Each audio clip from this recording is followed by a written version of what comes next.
Hello there, and welcome to the Sleepy Craftsman channel. Tonight we're drifting into the ancient and enduring world of boat building, a craft that has defined the movement of human civilization across a watery planet.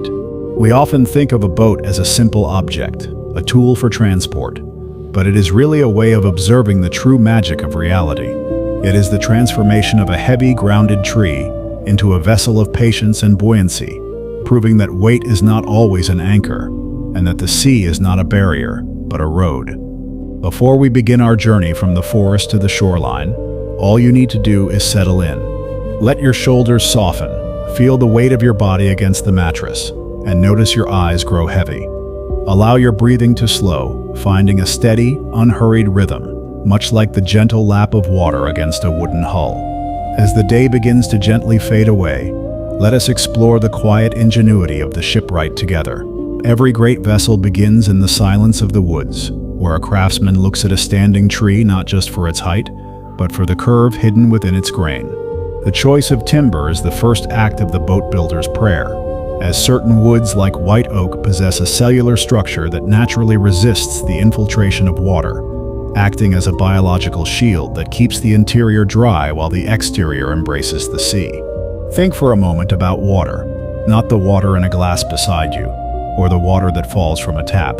Think about a river, a wide, slow, ancient river, moving through a landscape of trees and reeds and mud.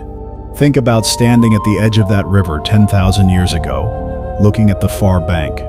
Maybe there is food there, maybe there are people you know, maybe there is safety, or shelter, or something you desperately need. The water is between you and it is too deep to wade, too wide to jump, too cold and swift to swim. So you look around you, and you see a tree, and somewhere in the gap between the problem and the tree, the first boat was born. That first boat was probably nothing more than a log that floated, a log that could be pushed, clung to, directed with the body and the arms and the legs. It was not elegant, it was not fast, it was not safe in any sense we would recognize today, but it worked. It crossed the water, and in that crossing, everything changed. The world became double its previous size at a stroke. The far bank was no longer out of reach, and the person who worked out that the log would carry them, who pushed it into the current and held on and made it across, had done something that no one in their family, and perhaps no one in the world, had ever done before. They had used a piece of the land to travel on the water. They had turned a tree into a boat. From that first log to the great wooden ships of the age of sail, from the reed boats of the Nile to the carved war canoes of the Pacific, from the birch bark canoes of the Canadian North to the clinker-built longships of the Norse, the story of boat building is the story of human ingenuity at its most determined and its most creative. It is a story of people looking at water and refusing to be stopped by it. It is a story of problems and solutions, of craft knowledge accumulated over generations and transmitted from hand to hand and mind to mind, of tools developed to meet specific challenges and refined over centuries into forms of extraordinary precision and efficiency.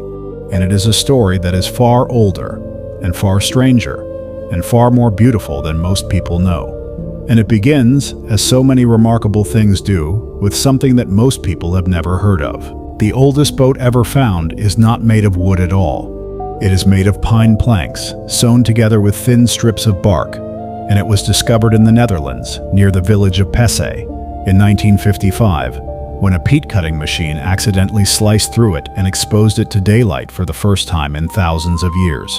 The Pesse canoe, as it is known, is a dugout, a single log, hollowed out by fire and stone tools, and it dates to somewhere between 8,000 and 10,000 years before the present day.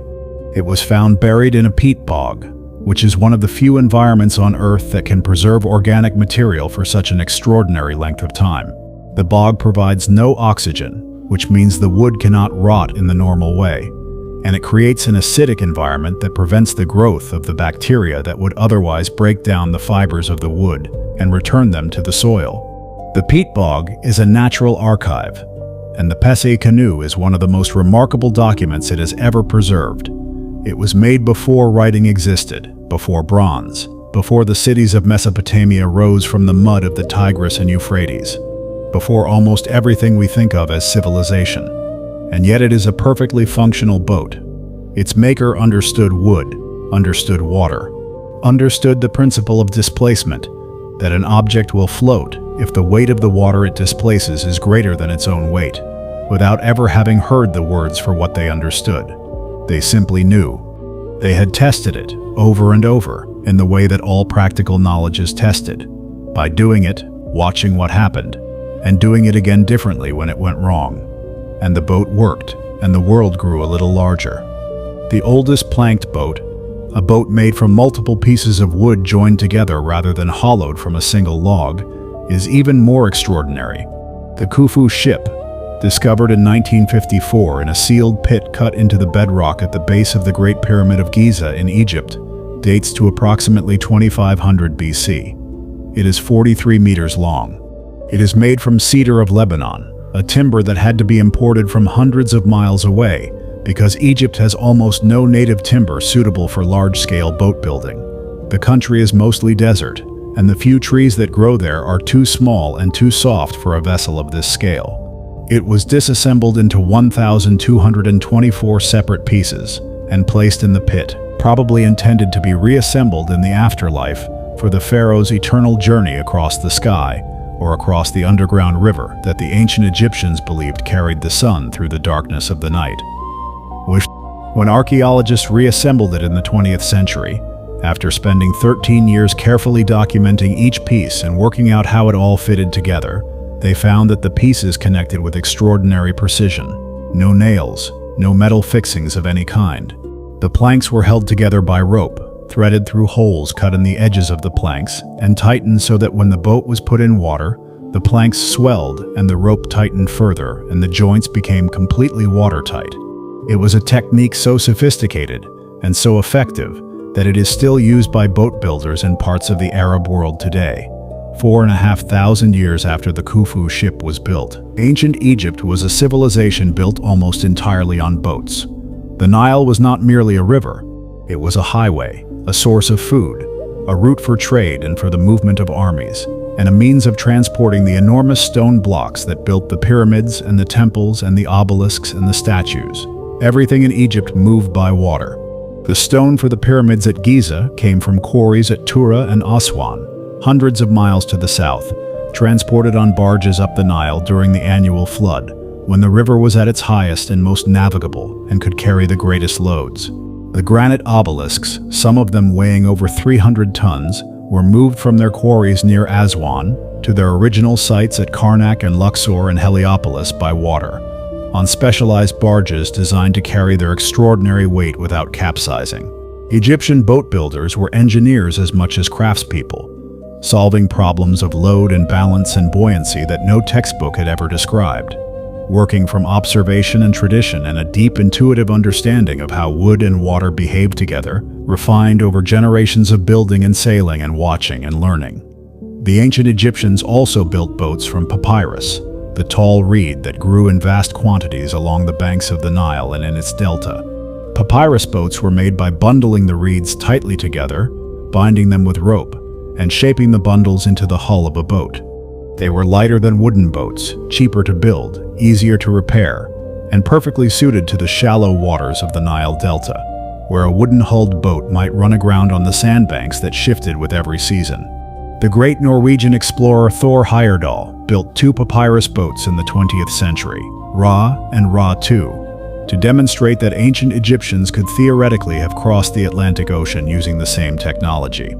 Ra II successfully crossed from Morocco to Barbados in 1970, a voyage of over 6,000 kilometers, completed in 57 days in a boat made from nothing but reeds and rope. It did not prove that ancient Egyptians did cross the Atlantic, but it proved beyond doubt that they could have. The boat was equal to the ocean. The peoples of what is now Indonesia, the Philippines, Malaysia, and the islands of the Pacific were building sophisticated ocean-going vessels thousands of years before the European age of exploration began in the 15th century. Their boats used a technology called outriggers, long floats made of wood, attached to the side of the main hull by horizontal poles, which dramatically increased the boat's stability in rough water by extending its effective width far beyond the width of the hull itself. The The outrigger canoe could cross open ocean in conditions that would have defeated, and perhaps terrified, any European sailor of the same era. Using these vessels, and navigating by methods that are still not completely understood, by the stars, the currents, the swells, the behavior of birds, the color of the water, the taste of it, the feel of the waves transmitted through the hull and through the body of the navigator lying in the bottom of the boat. The ancestors of the Polynesian people crossed the Pacific Ocean. The Pacific Ocean, the largest body of water on Earth. 3,000 kilometers of open, featureless, storm-prone ocean from the Marquesas Islands to Hawaii. 2,500 kilometers from eastern Polynesia to New Zealand. No instruments, no charts, no compass, no safety net of any kind. Just the boat and the sea, and the knowledge that lived in the bodies and minds of the navigators, accumulated over centuries of voyaging and teaching and telling. It is the greatest feat of navigation in human history, and it was achieved in boats built with stone tools and plant fibers, by craftspeople whose names have been lost, but whose achievement has never been surpassed. The wood most prized by boat builders throughout the ancient world was cedar of Lebanon. It grew in vast forests on the slopes of the mountains of what is now Lebanon, Syria, and southwestern Turkey, at altitudes high enough that the climate was cool and wet, and the trees grew slowly, producing timber of exceptional density and fine grain. It was straight-grained, easy to work with the tools available to ancient craftspeople, naturally fragrant with resins that help protect it from insects and rot, and extraordinarily durable in conditions that would destroy most other timbers within a few decades. The cedar forests of Lebanon supplied timber to the Phoenicians, the Egyptians, the Persians, the Greeks, and the Romans. They supplied the timber for Solomon's temple in Jerusalem. They supplied the masts for the fleets of ancient Rome, and they paid the price for this generosity.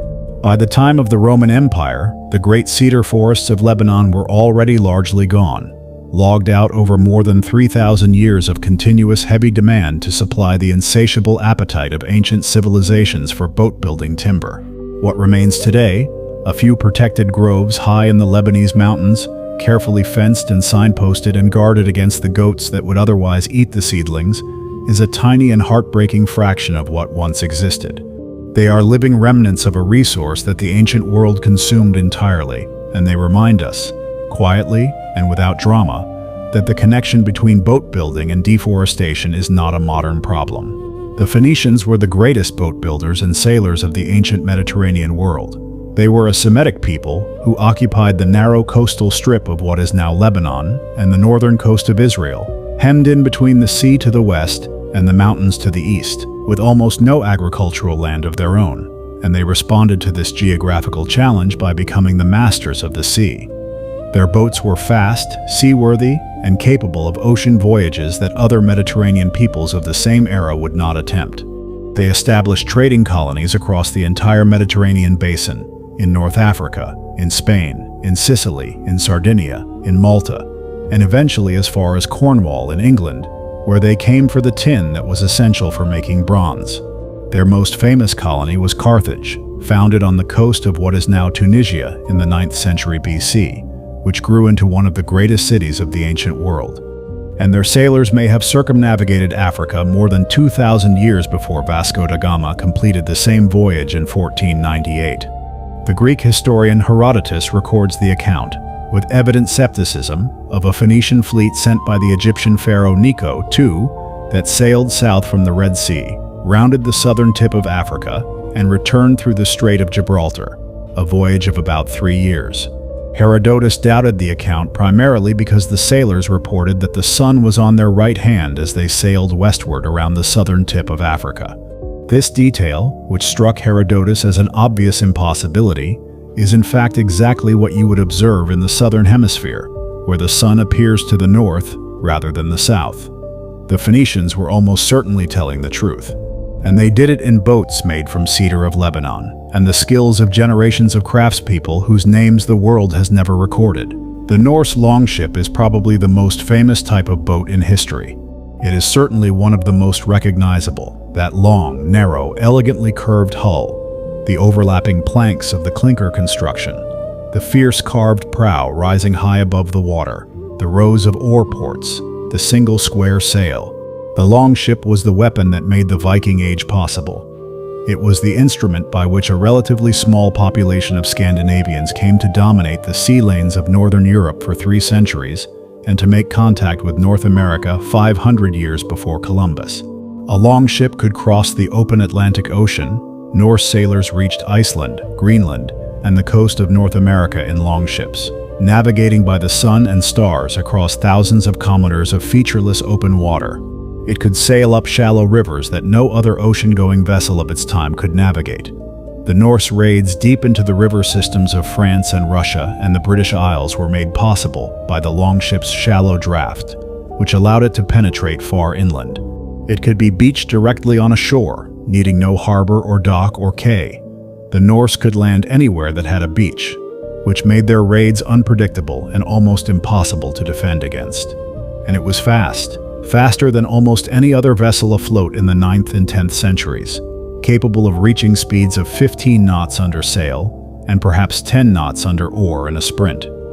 It could be carried overland when necessary, portage between river systems or around waterfalls. And it was, in the deepest sense, beautiful. Norse boat builders understood that a boat that cuts through water efficiently is also, by a kind of mathematical inevitability, a beautiful thing. That the curves that minimize resistance and maximize speed are also the curves that the eye finds most pleasing.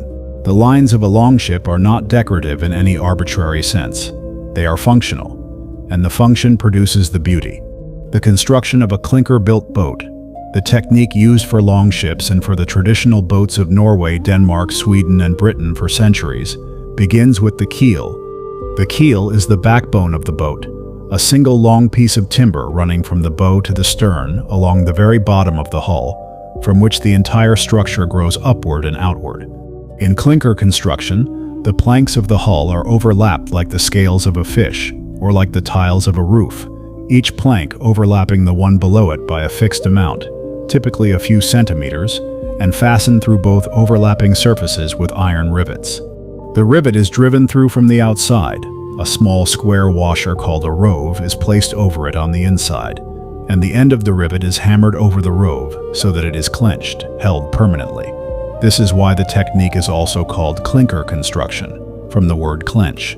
The result is a hull of unusual character, flexible, in the sense that the overlapping planks can slide very slightly against each other as the boat flexes in the waves, but strong, because each plank is fastened to the one above and below it along its entire length.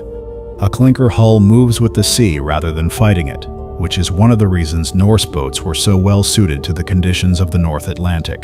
The Viking burial at Gokstad in Norway, excavated in 1880, contained a longship that had been used as a funeral vessel for a Norse chieftain who died sometime around 900 AD. The mound had preserved the ship in the blue clay that underlies the burial, which had kept it damp and anaerobic for nearly 1,000 years. The ship was 24 meters long, just over 5 meters wide, and built from oak throughout, the keel from a single straight piece of oak over 17 meters long. The strakes from planks split with the grain from selected oak trunks to preserve the maximum strength of the fibers, the frames from naturally curved pieces of oak chosen for the way their grain followed the curve of the frame. When a replica of the Gokstad ship was built in 1893 and sailed across the North Atlantic from Bergen to New York, it made the crossing in 28 days, averaging over 9 knots for much of the voyage, and arriving in good condition despite some severe weather. The crew reported that the ship moved with the sea in a way that no contemporary vessel did, that it lifted to the waves rather than slamming into them, that it shed water cleanly, that it behaved in heavy weather with a poise and confidence that surprised men who were accustomed to the rigid, heavy ships of the late 19th century. It was a demonstration that the old knowledge had not lost its validity, that a design refined over centuries of voyaging in hard conditions was still, 1,000 years later, one of the best possible answers to the problem of crossing the North Atlantic in a small vessel. The science of wood selection for boat building is one of the oldest and most sophisticated bodies of technical knowledge in the history of human craft. A boat builder who does not understand wood, who cannot look at a piece of timber and understand its grain, its density, its moisture content, its tendency to split or twist or check as it dries, its strength along the grain and across it, the way it will respond to fastening, to steam, to the continuous wet and dry cycling of a working boat's life, is not a boat builder. They are, at best, someone who has assembled a shape that resembles a boat, and which may float for a time before the wood betrays them.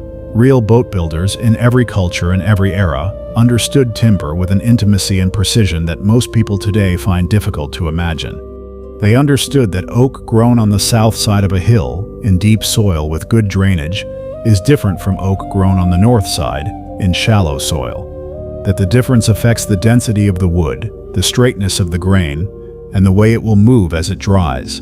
They understood that elm cut in winter, when the sap is down, will season differently from elm cut in summer, and that the winter-cut timber will ultimately be more stable.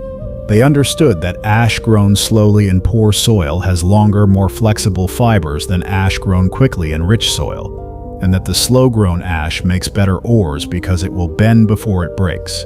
This kind of knowledge is not the product of any single mind.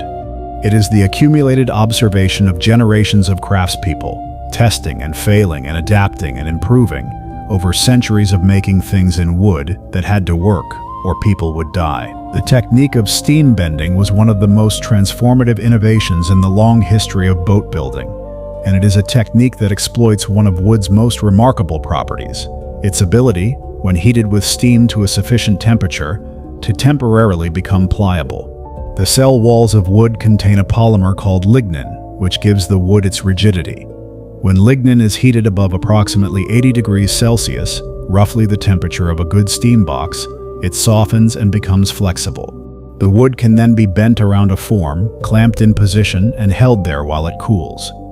As the lignin rehardens, the wood takes on its new shape permanently. The bend holds.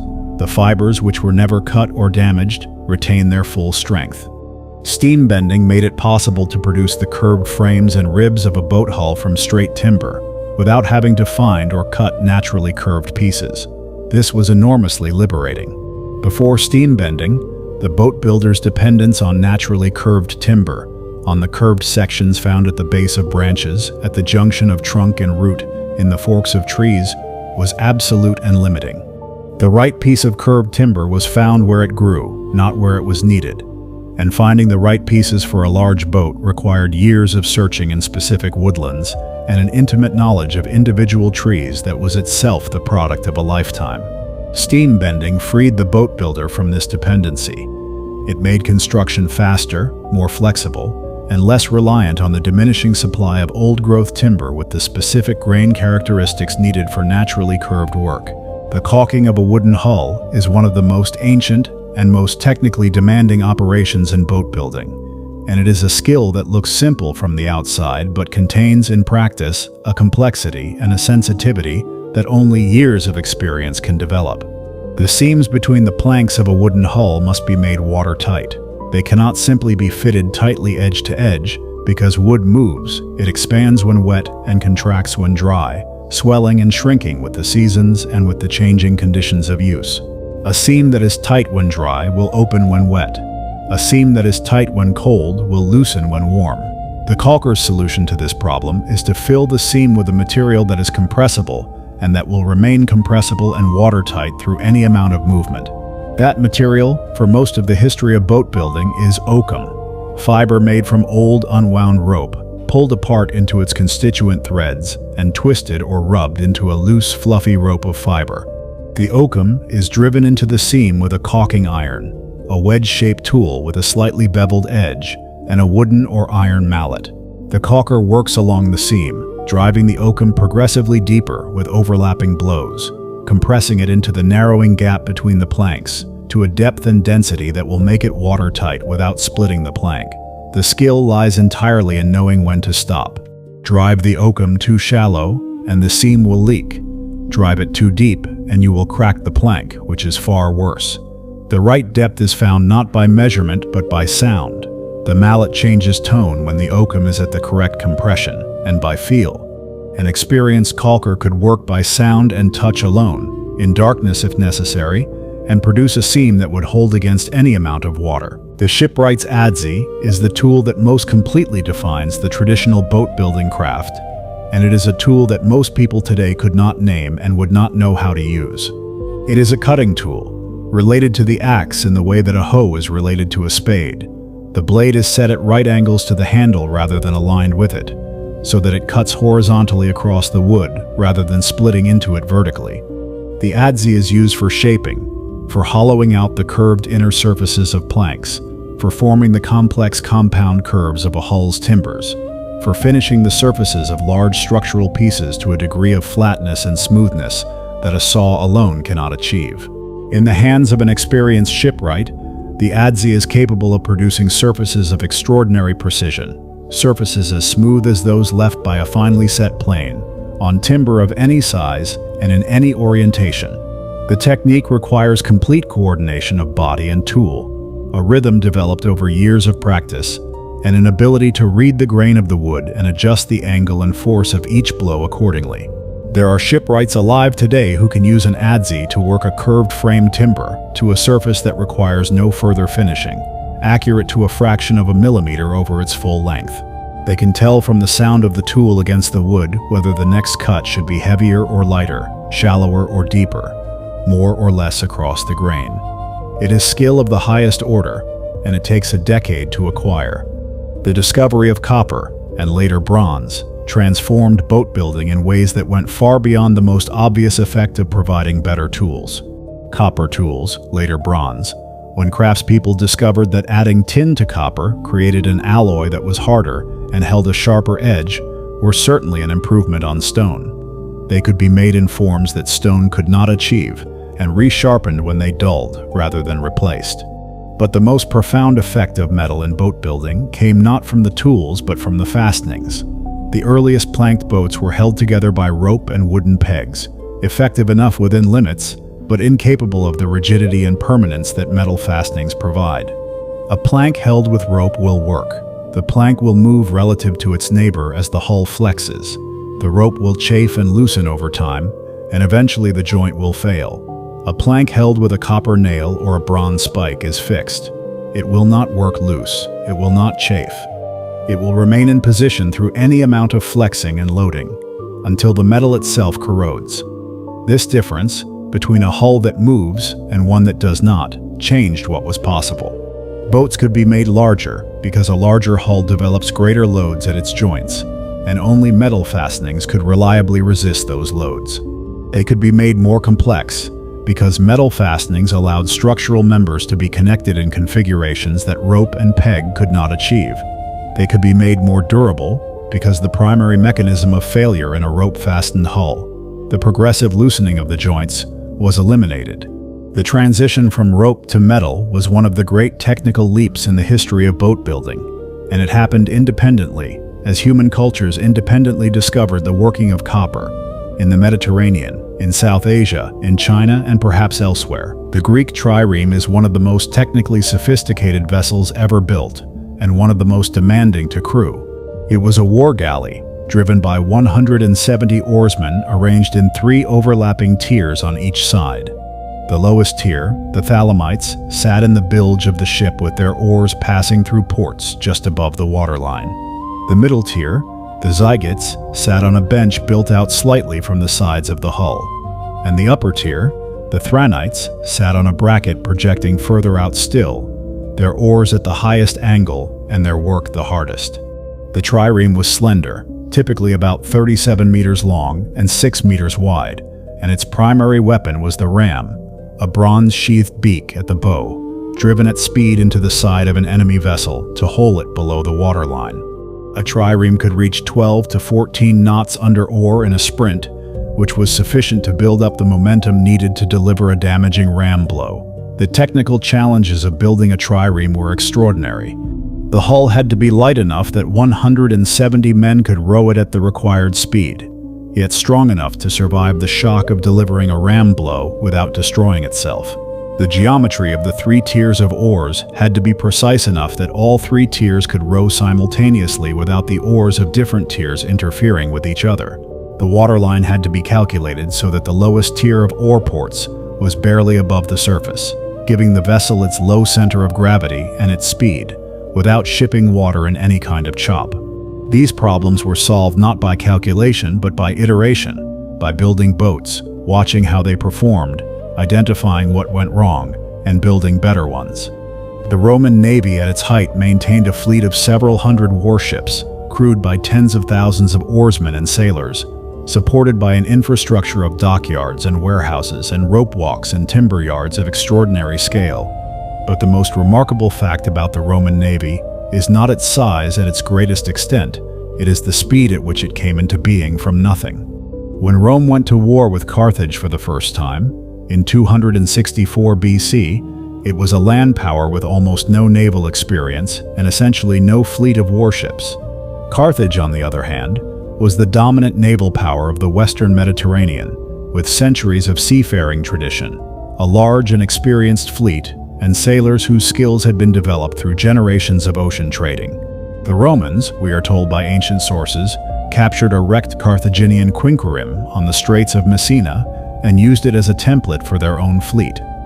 Using this model, Roman shipwrights built 120 warships in approximately 60 days, an astonishing feat of industrial organization, requiring the felling and seasoning and transportation and working of enormous quantities of timber, the manufacture of miles of rope and acres of sailcloth, and the construction of thousands of oars and hundreds of sets of rigging.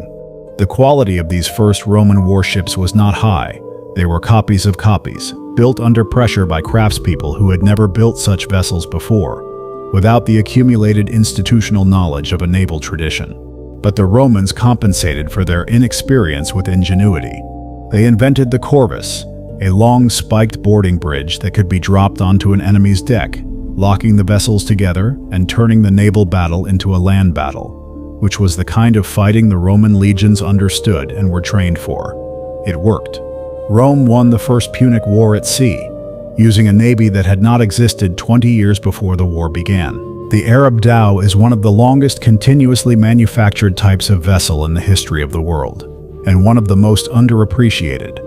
It has been sailing the waters of the Arabian Sea, the Persian Gulf, and the Indian Ocean for at least 2,000 years, and it is still being built and sailed today, in the traditional boatyards of Oman and the UAE, and the Indian coast of Gujarat, using methods that have not fundamentally changed in 2 millennia.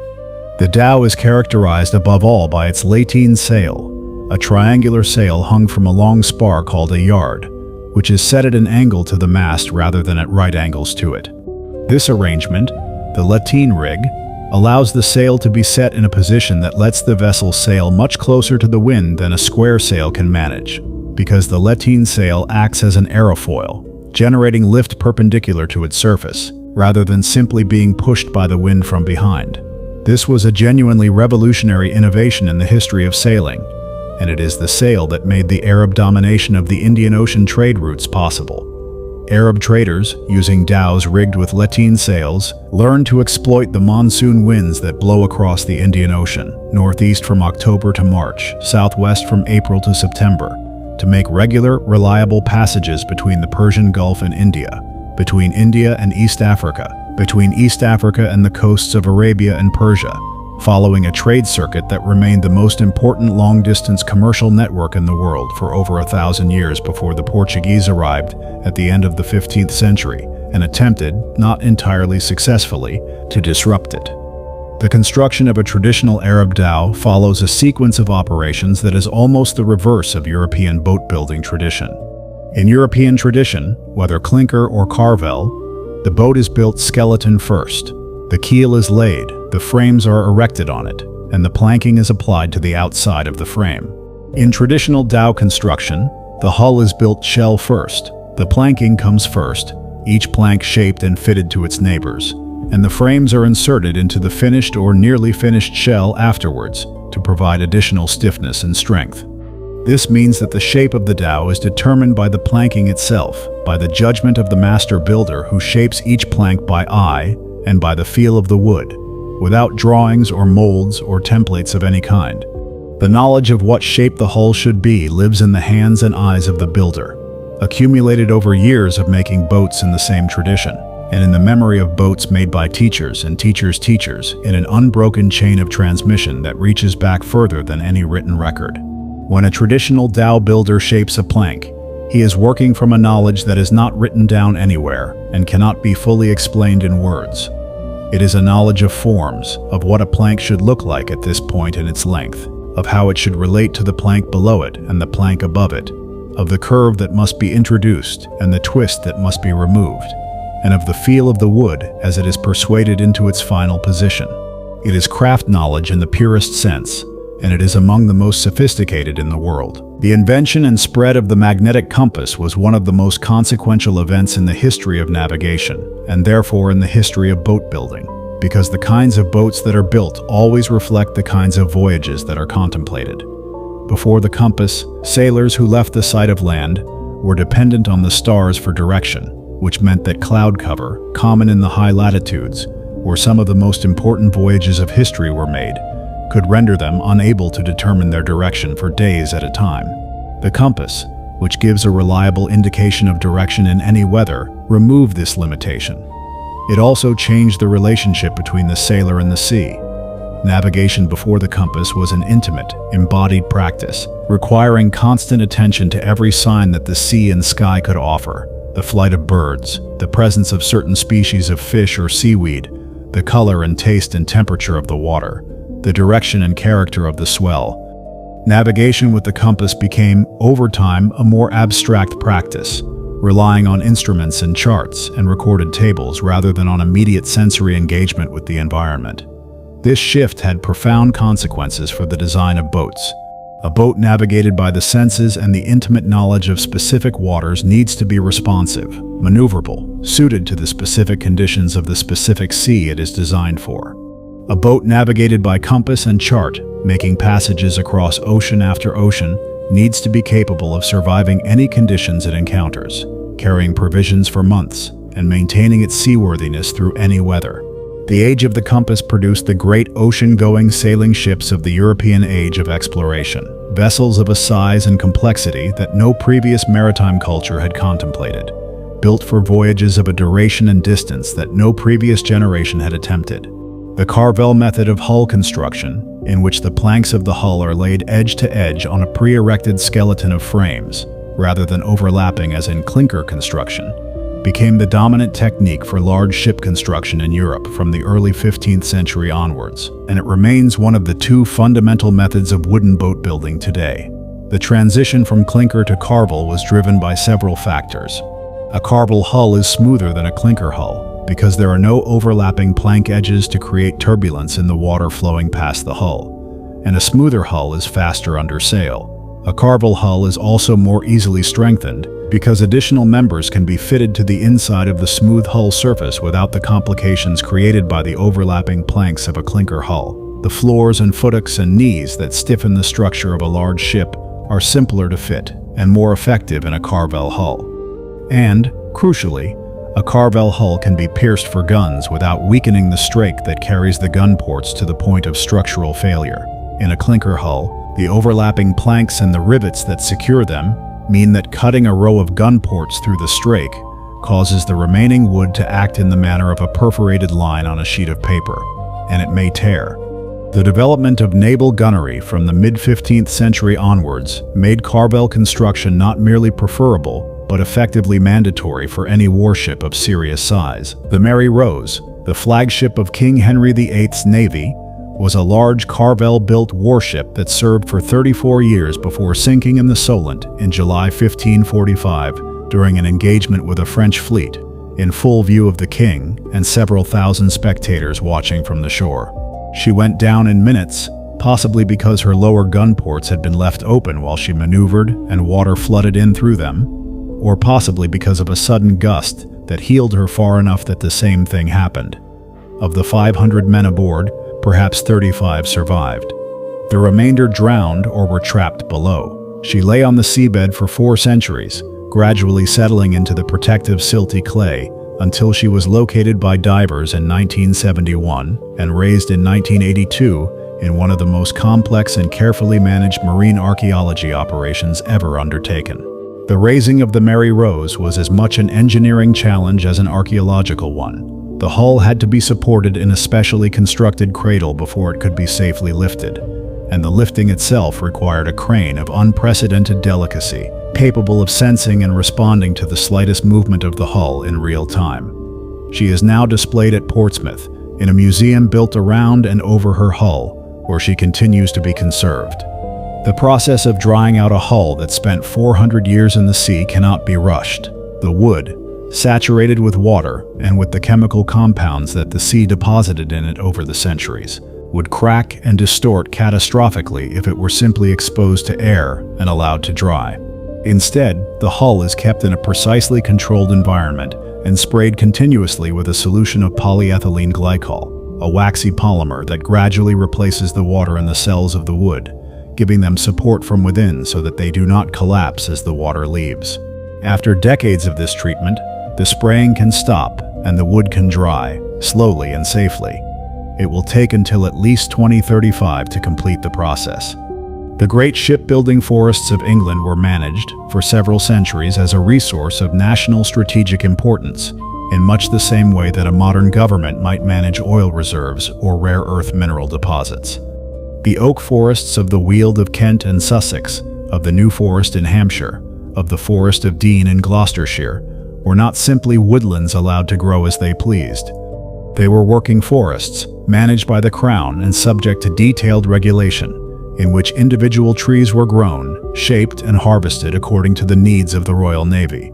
The Navy's most pressing need was always for compass timber, the naturally curved pieces needed for the frames and knees of a ship's hull, and this need could not be met by straight-grown timber alone. Trees therefore had to be grown in ways that encouraged the development of curved sections.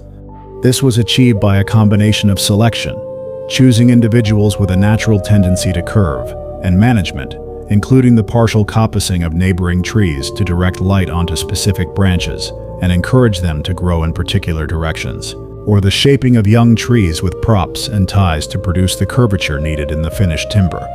The result was a landscape that functioned as a slow factory, producing specific shapes of wood on a time scale of generations, managed by foresters who would never live to see the trees they had shaped reach the shipyards.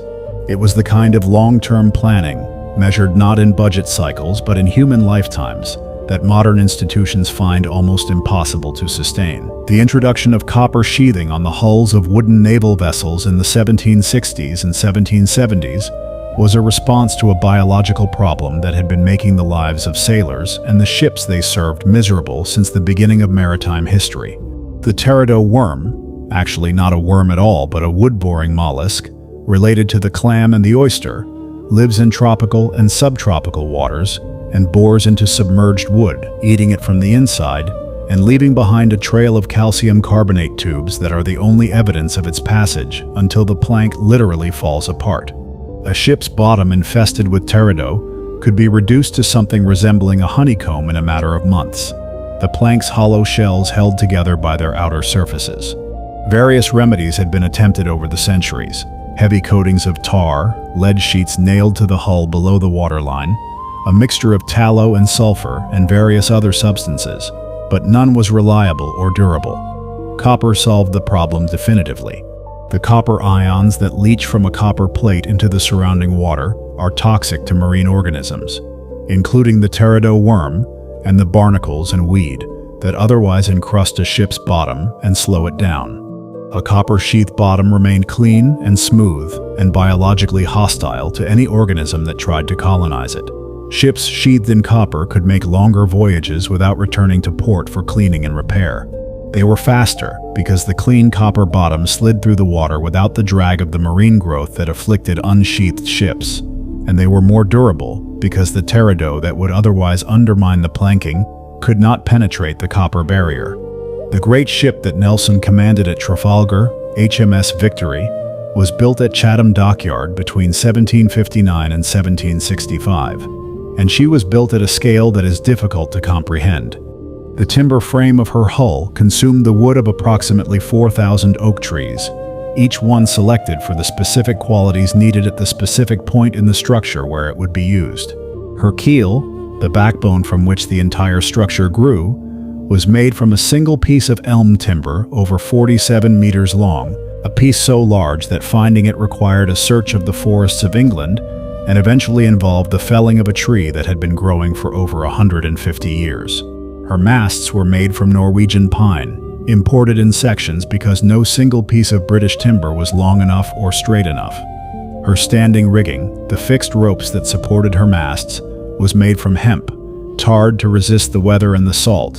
Her running rigging, the ropes used to handle the sails, was miles in total length and weighed many tons. She is still in commission today, still formally a ship of the Royal Navy, moored at Portsmouth and open to visitors. And she is still being maintained and repaired using methods that would be recognizable to the craftspeople who built her, still caulked with oakum and pitch, still painted with the colors of the Georgian Navy, still holding together through the same principles of joinery and fastening that were developed over centuries of building wooden ships. She is the most complete surviving example of a craft that is otherwise almost entirely gone from the world. And so we arrive at the end of the first part of our journey through the world of boat building. We have touched the ancient peat bog of the Netherlands, where the oldest boat in the world was sleeping for 10,000 years before a machine found it. We have visited the sealed tomb at the base of the Great Pyramid, where the cedar of Lebanon still smells faintly of resin after 4,500 years. We have sailed with the Phoenicians into waters no Mediterranean people had crossed before, and with the Polynesians across 3,000 kilometers of open Pacific, in boats made with stone tools and the accumulated knowledge of generations. We have watched the Norse boat builders at work in the yards of Norway, splitting oak with the grain and fitting plank to plank with rivets, and a skill that produced vessels capable of crossing the North Atlantic. We have visited the mold loft and the caulking yard and the timber store, and understood something of what it took to build the ships that carried the world across its oceans. In the second part of our journey, we will go further. We will look at the age of steam and what it meant for the craft of boat building when wood gave way to iron and iron gave way to steel. We will visit the great fishing cultures of the world and the remarkable boats they built. We will look at the boats of war and the boats of peace, and at the craftspeople who built both, without always knowing which purpose their work would serve. But for now, let your breathing slow. Let your body settle deeper into where you are resting. The water is still. The workshop is quiet. The smell of sawdust and tar is in the air. Rest well, and we will continue when you are ready. The construction of a boat's keel is one of the most critical and most demanding operations in the entire process of building a wooden vessel. The keel must be perfectly straight, not approximately straight, not nearly straight, but absolutely true from end to end, because any deviation from true will cause the finished boat to track off course under sail or power, creating a constant tendency to veer in one direction that can only be corrected by constant pressure on the helm, wasting energy and exhausting the crew. Finding a piece of timber long enough and straight enough for a keel is itself a challenge. A keel for a 30-foot boat might need to be 25 feet long, and finding a piece of timber that length, with perfectly straight grain and no sapwood, and no knots and no embedded rocks or old nail holes from some previous use. For the most prized timber was often timber salvage from demolished buildings or dismantled ships, required patience and knowledge and connections with timber merchants and forest managers across a wide area. When the right piece was found, it was a cause for satisfaction that went beyond the merely practical. It was the right piece. It was the one the boat needed. And once it was laid on the blocks in the yard, and the first marks were made on it, the boat had truly begun. The traditions of boat naming are among the most ancient and most widespread of all maritime customs, and they speak to something deep and consistent in the human relationship with the sea. Almost universally, boats are referred to as she, as female, as something to be cherished and respected and not treated carelessly. The precise origin of this custom is disputed and probably has multiple roots in different cultures. But the emotional logic is consistent across all maritime traditions. A boat is something that carries you, that protects you from a hostile environment, that you depend on completely in conditions where you are absolutely vulnerable, where the consequences of any serious failure are not inconvenience or embarrassment but death. The relationship between a sailor and a boat is one of the most intimate and demanding that a person can have with any object. The boat is alive in a way that other objects are not. She moves under you. She responds to the sea and the wind. She has moods and characteristics and tendencies that her regular crew know as intimately as the characteristics of a person. She rewards good treatment and punishes neglect. She develops quirks over time that are as individual as the quirks of a person. To call her she is to acknowledge all of this. It is to say, this is not a tool, this is a partner, and partners deserve names, and respect, and the care that we give to the things we depend on most. The smell of a traditional boatyard is one of the most distinctive and most evocative sensory experiences in the world of craft. Hot tar, poured from an iron pot into the seams of a newly caulked hull, thick and dark and resinous. Pine pitch, heated until it flows, applied with a brush to the dried oakum to make the seal permanent. Fresh-cut oak, sharp and slightly tannic, with the faint sweetness of its sap. Linseed oil, warm and organic, rubbed into the grain of timber that is to be left natural rather than painted. Salt air, carried in from the harbor on every breeze, mingling with the mineral sharpness of sharpening stones and the metallic tang of newly driven iron fastenings. And beneath all of it, the deep accumulated smell of a place where wood and water and human labor have been combined for generations.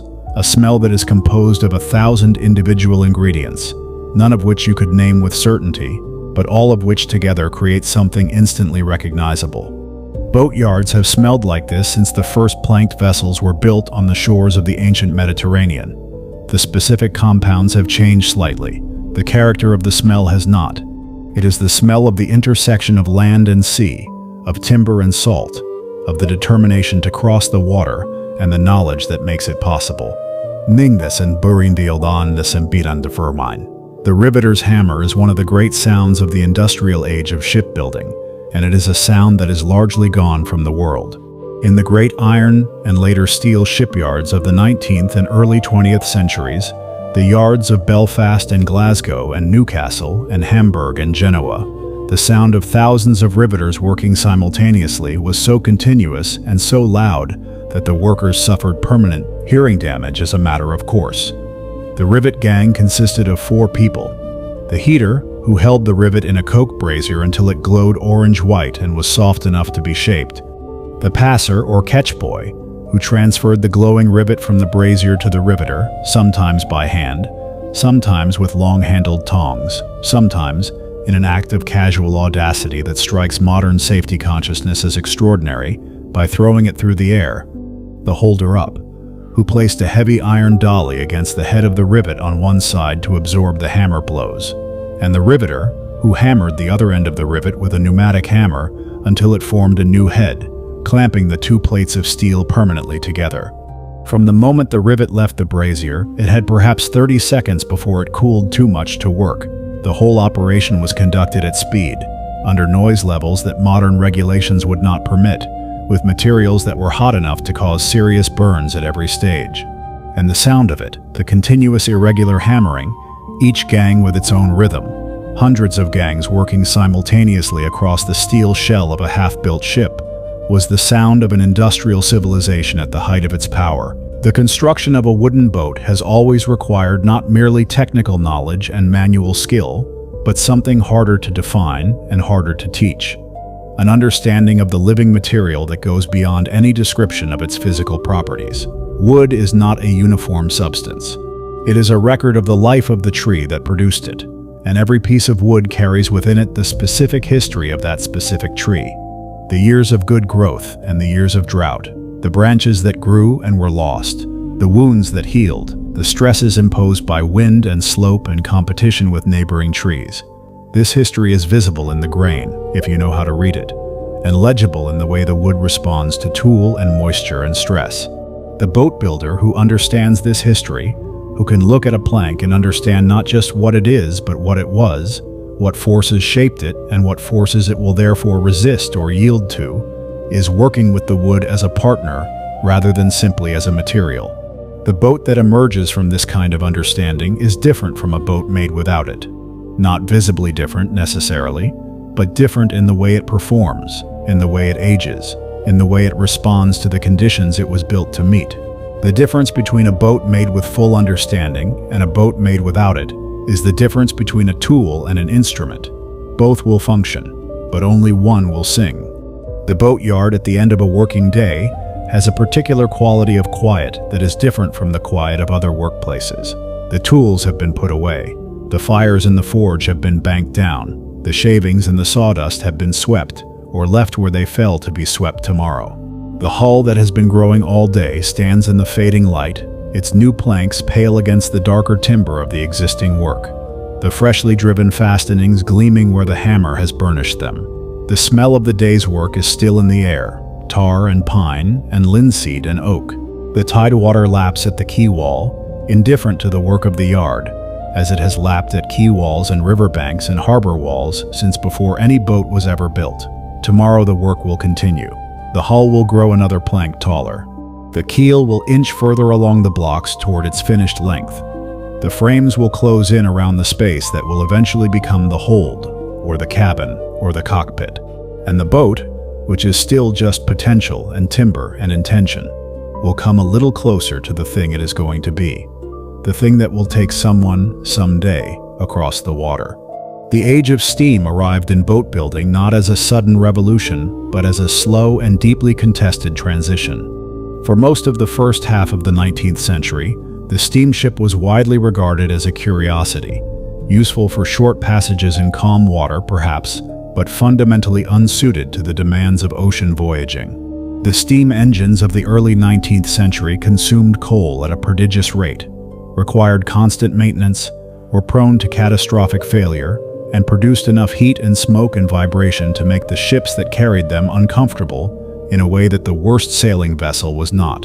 A sailing ship consumed no fuel at all beyond the wind, required maintenance of a different kind, but at intervals that experience had taught the trade to manage, and could be repaired by any competent carpenter with access to timber.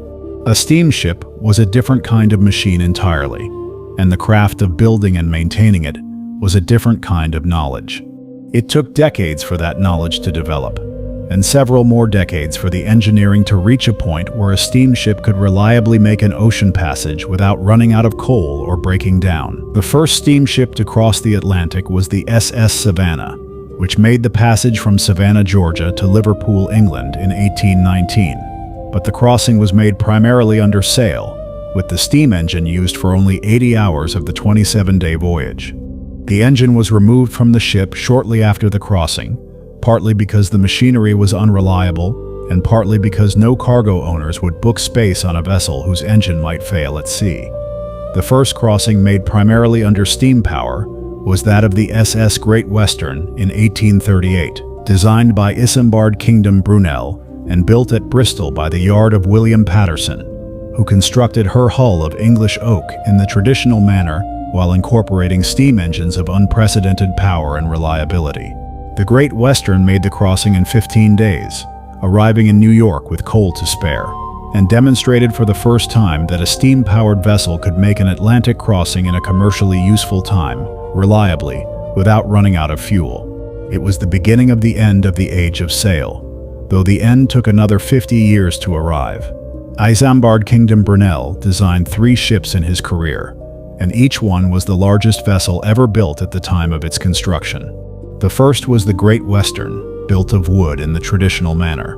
The second was the SS Great Britain, launched in 1843, which was the first ocean-going vessel with an iron hull and a screw propeller, both radical innovations that transformed what was possible in ship design and construction. The third was the SS Great Eastern, launched in 1858, which at over 200 meters in length and nearly 19,000 tons displacement was by far the largest ship the world had ever seen, 5 times longer than any vessel that had preceded her. The Great Eastern was built using a double-hulled iron shell, an inner hull and an outer hull, separated by a gap of almost a meter, and was divided into 10 watertight compartments by transverse bulkheads. She was 20 years ahead of her time in her engineering, and this contributed to her commercial failure.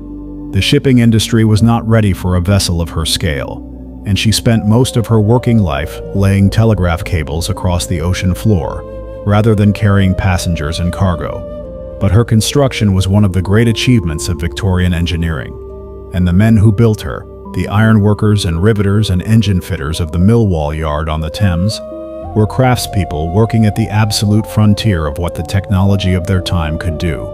The transition from wooden to iron hulls, and from iron to steel, transformed the craft of boat building in ways that went far beyond the simple substitution of one material for another. Iron and steel had to be worked in completely different ways from timber. Timber could be shaped by a skilled craftsman with hand tools, sawn, planed, adzes, bent with steam. Iron and steel required rolling mills to produce flat plates, angle irons and T-sections to produce framing members, bending machines and hydraulic presses to shape them, and rivet guns or welding equipment to fasten them together. The craft skills of the timber shipwright, the reading of grain, the selection of compass timber, the feel of a well-fitted joint, the sound of a caulking mallet at the right depth, were entirely useless in an iron or steel yard. New skills had to be developed from scratch: the reading of engineering drawings, the use of the plater's templates and angle gauges, the operation of the frame bending machine, the heat treatment of metal before bending.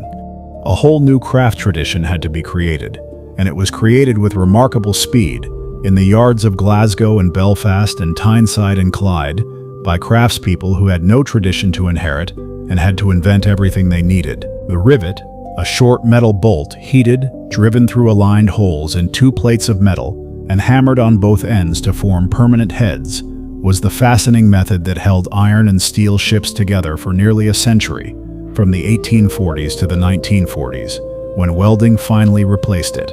The rivet gang, working in teams of 4, heater, catcher, holder-up, and riveter, was the fundamental productive unit of the great shipyards of the industrial age. A skilled riveting gang could set several hundred rivets in a working day, and a large ship required several million rivets to complete.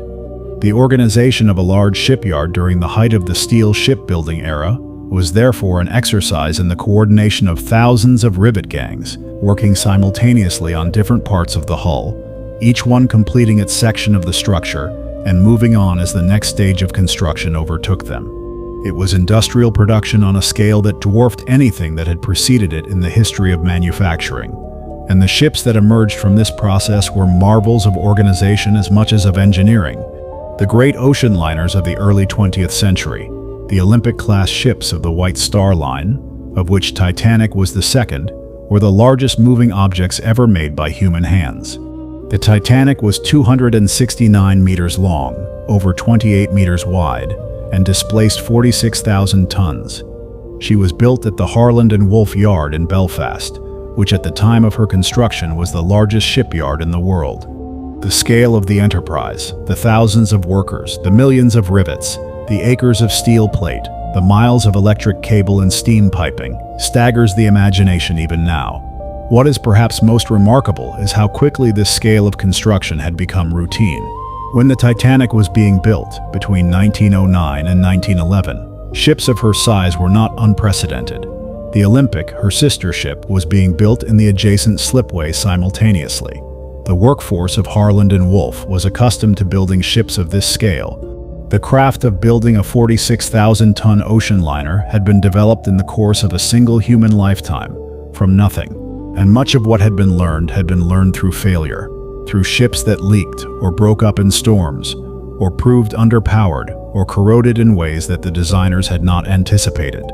The Titanic herself was a monument to all that had been learned, and her loss was a lesson in all that remained to be learned.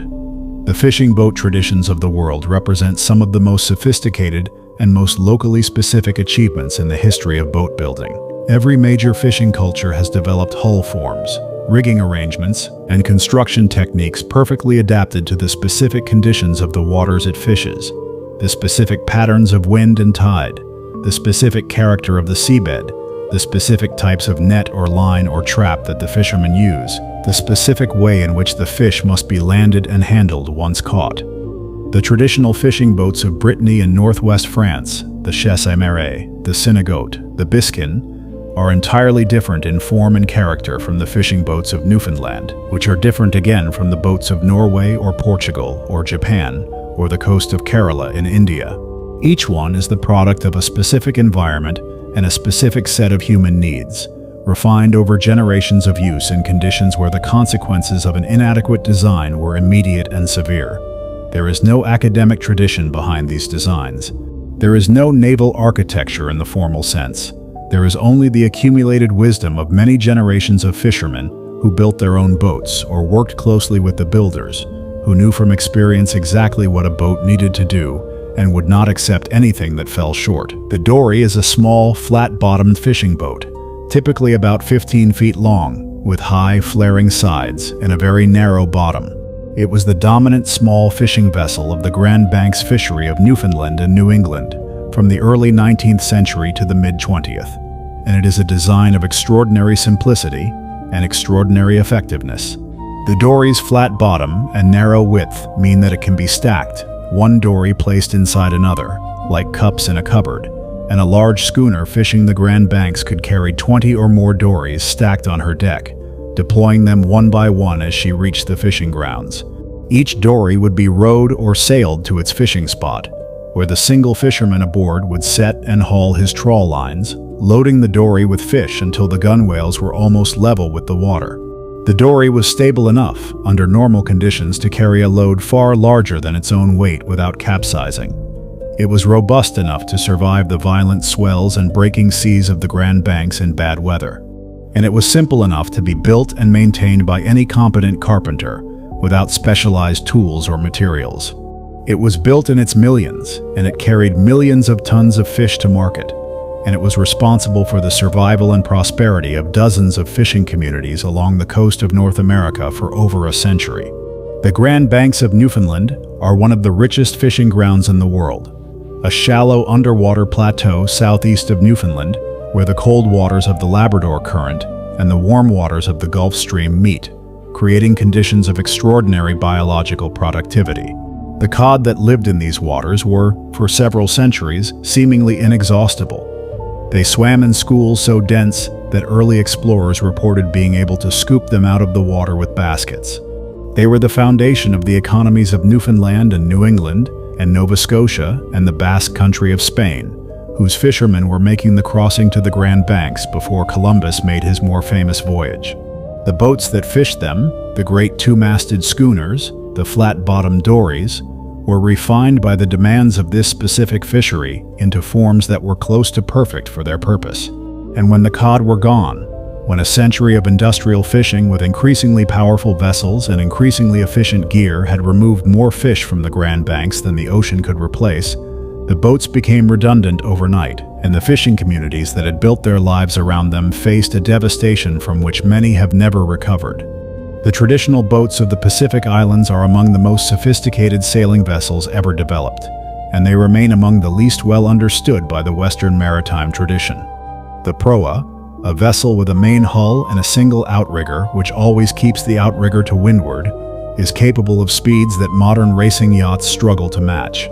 Sailing trials in the 1960s measured proas reaching speeds of over 25 knots, which is extraordinary for any unpowered vessel. The key to the proa's speed is its asymmetry.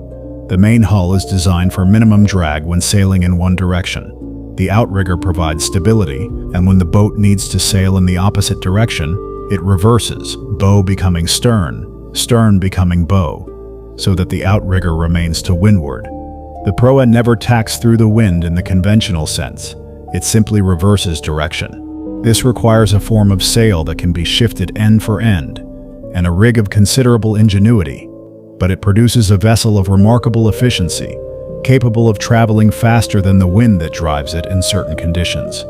The Micronesian and Melanesian boat builders who developed the proa over centuries of ocean voyaging had no access to any of the theoretical tools of naval architecture. They had observation and experience and the willingness to push their designs to their limits and beyond, in the most demanding test environment in the world. The birchbark canoe of the indigenous peoples of North America is a boat of such refinement and such beauty that it has been called, by more than one person who has studied it closely, the most perfect small watercraft ever developed. It is made from the bark of the white birch tree, Betula papyrifera, which peels from the trunk in large, flexible sheets that are waterproof, lightweight, and tough. The bark is formed around a frame of white cedar ribs and gunwales, sewn with spruce root thread, and the seams are sealed with spruce gum mixed with animal fat. The finished canoe weighs as little as 15 kilograms, is stiff enough to carry several hundred kilograms of cargo and crew, and is flexible enough to absorb impacts that would stave in a rigid hull. It can be portaged by a single person over the carries between river systems. It can be repaired in the field with materials available in any forest, bark patches, spruce root, spruce gum. It is supremely well adapted to the river and lake country of the Canadian Shield, and to the lifestyle of the peoples who developed it over thousands of years of traveling and hunting and trading across that vast landscape. The design is not accidental. Every dimension, every curve, every material choice is the result of centuries of refinement in specific conditions by people who built their own boats and knew exactly what those boats needed to do. The building of a birch bark canoe, in the traditional manner, is one of the most meditative and most demanding of all traditional craft processes. The bark must be harvested at exactly the right time of year, late spring, when the sap is running and the bark peels cleanly from the trunk without tearing. The tree must be selected carefully. Only trees with smooth, unblemished bark, free from the knots and scars that would create weakness in the finished hull. The harvesting must be done with tools that do not damage the tree below the bark, because the tree will survive the harvest if the inner bark is undamaged and will eventually grow new bark to replace what was taken. The frame of ribs and gunwales must be made from cedar of consistent grain and appropriate flexibility, not so stiff that it will crack when bent to form the curve of the hull, not so flexible that it will not hold the shape of the canoe once the bark is in place. The spruce root that serves as thread must be harvested green and split to a consistent width, dried to the right degree before use, and handled with the care due to a material that is strong but unforgiving of careless treatment. And the assembly of the whole, bark and frame and lashing and gum, requires hands that have done it before, eyes that have watched it done, and a store of embodied knowledge that cannot be acquired from a book or a diagram, but only from practice under instruction from someone who already knows. The traditional wooden fishing boats of Portugal, the maneceiros of the Rio de Aveiro, and the fragatas of the Douro River are among the most visually extraordinary working vessels in the world. The maneceiro is a flat-bottomed punt, propelled by a long pole, used for harvesting seaweed from the shallow lagoon of the Rio de Aveiro. Its prow and stern rise in long, elegant curves to elaborate painted panels, decorated with colorful folk imagery, saints and mermaids and scenes of daily life that serve no functional purpose but speak volumes about the relationship between the fisherman and his boat, and about the pride that a working person can take in the tool of their trade. The boats are decorated not because decoration makes them better at their job, but because a boat that a person relies on for their livelihood deserves to be beautiful. It deserves the attention and the care that beauty requires. The malacero is not just a working vessel. It is a statement about what work means, and what a working life can be, and about the dignity that a craftsperson brings to everything they make and use. The rowing boats of the Venetian lagoon, the gondola and its less famous relatives, the sandolo, the batela, the mascaretta, are the product of 1,000 years of development in one of the most unusual aquatic environments in the world. Venice is built on a series of islands in a shallow saltwater lagoon, separated from the Adriatic Sea by a barrier of long, narrow sandbanks. The lagoon is navigable only in specific channels, which shift with the seasons and the tides. It is too shallow for any conventional sailing vessel over most of its area. It is subject to the acqua alta, the periodic high water that floods the city, and to the bora, a cold, violent wind that can raise dangerous chop with very little warning. The boats developed to navigate it are highly specific to its conditions, flat-bottomed or nearly so, shallow-dratted, maneuverable in very tight spaces, and propelled by oars in the distinctive Venetian style of rowing, standing and facing forward, with a single oar pivoted in a complex wooden lock called a forcola. The gondola is the most refined of these boats, shaped by centuries of use in the canals of Venice into a form of extraordinary asymmetry. The hull is deliberately not symmetrical about its centerline, but curved slightly to one side, to compensate for the fact that the gondolier rows on one side only. This asymmetry was developed empirically, by trial and error, over generations of building and using gondolas in the conditions for which they were designed. It is not a design choice that any naval architect working from first principles would arrive at. It is a craft solution developed by craftspeople who built their boats and then used them until they understood exactly what the boats needed to be. The traditional wooden fishing boats of Scandinavia, the fairing, the outring, the ozelver, the Nordlands boat, share with the Norse longship the clinker construction and the sharp ends that make them so recognizable, but they have been adapted over centuries for the specific demands of inshore and coastal fishing, rather than ocean voyaging. The fairing, a four-oared boat, the name means simply four-oared, is probably the most widely known of these types, having been found in a variety of forms from Norway to the Shetland and Orkney Islands to Iceland. It is typically open, undecked, light enough to be carried by two people when necessary, and shallow dratted enough to be beached on almost any shore. The clinker construction that gives it its strength also gives it its characteristic sound, a faint, rhythmic creak as the overlapping planks flex against each other in the seaway, a sound that generations of Norwegian fishermen have listened to as a constant companion, reassuring when gentle, alarming when sharp or irregular. The fairing is still built in Norway today, in small yards and by private craftspeople, using the same methods that produced the Gokstad boat over 1,000 years ago. The form has barely changed. The need, for those who still build and use these boats, has not changed either. They are small, beautiful, utterly functional, and completely honest, boats in which every element serves a purpose and nothing is wasted. The development of the fiberglass hull in the 1950s and 1960s was the most radical transformation in the materials of boat building since the transition from wood to iron a century before. Fiberglass, glass fibers embedded in a matrix of polyester or epoxy resin, forming a composite material that is strong, stiff, and completely impervious to water, could be molded into almost any shape, required no caulking, did not rot, and could be mass-produced in a way that wooden hulls could not. The first fiberglass production boats of the late 1950s were crude by later standards, heavy, poorly designed, with surfaces that quickly became chalky and porous if not well maintained. But the technology improved rapidly, and by the 1970s, fiberglass had become the dominant material for recreational boat building, and had made inroads into commercial fishing as well. The effect on the traditional wooden boat building craft was catastrophic. Yards that had built wooden boats for generations found that they could not compete on price with a fiberglass hull molded in a factory. The skills of the wooden boat builder, the reeding of timber, the caulking, the steam bending, the fitting of a joint, were simply not needed for fiberglass construction. They were not transferable. And as the demand for wooden boats collapsed, the craftspeople who possessed these skills found that they had no market for them. Many retired, some requalified in other trades. A few kept working in wood for the clients, increasingly wealthy, increasingly motivated by aesthetics and tradition rather than necessity, who still wanted wooden boats. And the knowledge survived, but barely, and in many cases only because individual craftspeople made the choice to keep it alive when the economics of doing so made no sense at all. The revival of interest in traditional wooden boat building that began in the 1970s and has continued to the present day is, in retrospect, one of the more remarkable cultural phenomena of the late 20th century.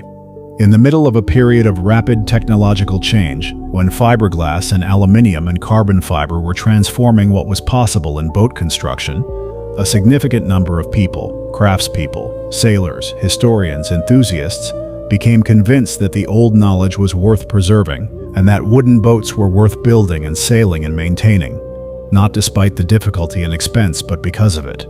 The Wooden Boat magazine, founded in Maine in 1974, became the unlikely standard-bearer of this revival, providing a forum for craftspeople to share their knowledge and for enthusiasts to celebrate the culture of wooden boats. The Wooden Boat School, founded shortly afterwards, began offering courses in traditional boat building that attracted students from around the world, many of whom went on to establish yards and schools of their own, perpetuating the knowledge in an organized way for the first time since the Industrial Revolution had scattered it. Today, the traditional boat building revival is a global movement, with active yards and schools and festivals and journals on every continent where boats are built. The restoration of a classic wooden boat is a craft in its own right, quite distinct from the craft of building one from scratch, and in some ways more demanding. The restorer must understand not only how the boat was originally built, which may require research into historical records and comparison with surviving examples, but also how it has changed in the time since it was built, and what is authentic to its history and what is not. A boat that has been repaired and modified over 50 years of active use carries in its fabric a record of every repair, every replaced plank, every rebedded fitting, every coat of paint that has been applied and sanded back. Reading this record requires a combination of craft knowledge and historical scholarship that few people possess. And then the restorer must make decisions. Which of the modifications are worth preserving, and which should be removed to restore the boat to its original state? How much original material should be saved, even if it is damaged or degraded, and how much should be replaced with new? At what point does the replacement of so much original material that the restored boat is effectively a reproduction, rather than a restoration? These questions have no definitive answers. They are debated by restorers and historians and owners, and different people resolve them differently. What they share is a commitment to the boat as an object worth caring for, worth the extraordinary investment of time and skill and money that restoration requires. It is a commitment, in the end, to the idea that the things that people have made beautifully and well deserve to endure. The boat builder who works alone in a small yard or a home workshop, building a single boat over months or years, occupies a particular place in the spectrum of the craft. They are not producing goods for a market. They are not working to satisfy an employer or a client, except in the deepest sense of satisfying themselves.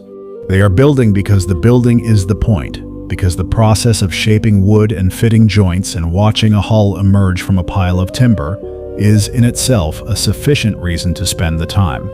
Many such builders are retired, using skills accumulated over a working lifetime to make something of lasting beauty in the years that remain to them. Some are young, choosing the slow craft of wooden boat building as a deliberate counterpoint to the speed and screen dependence of the modern world.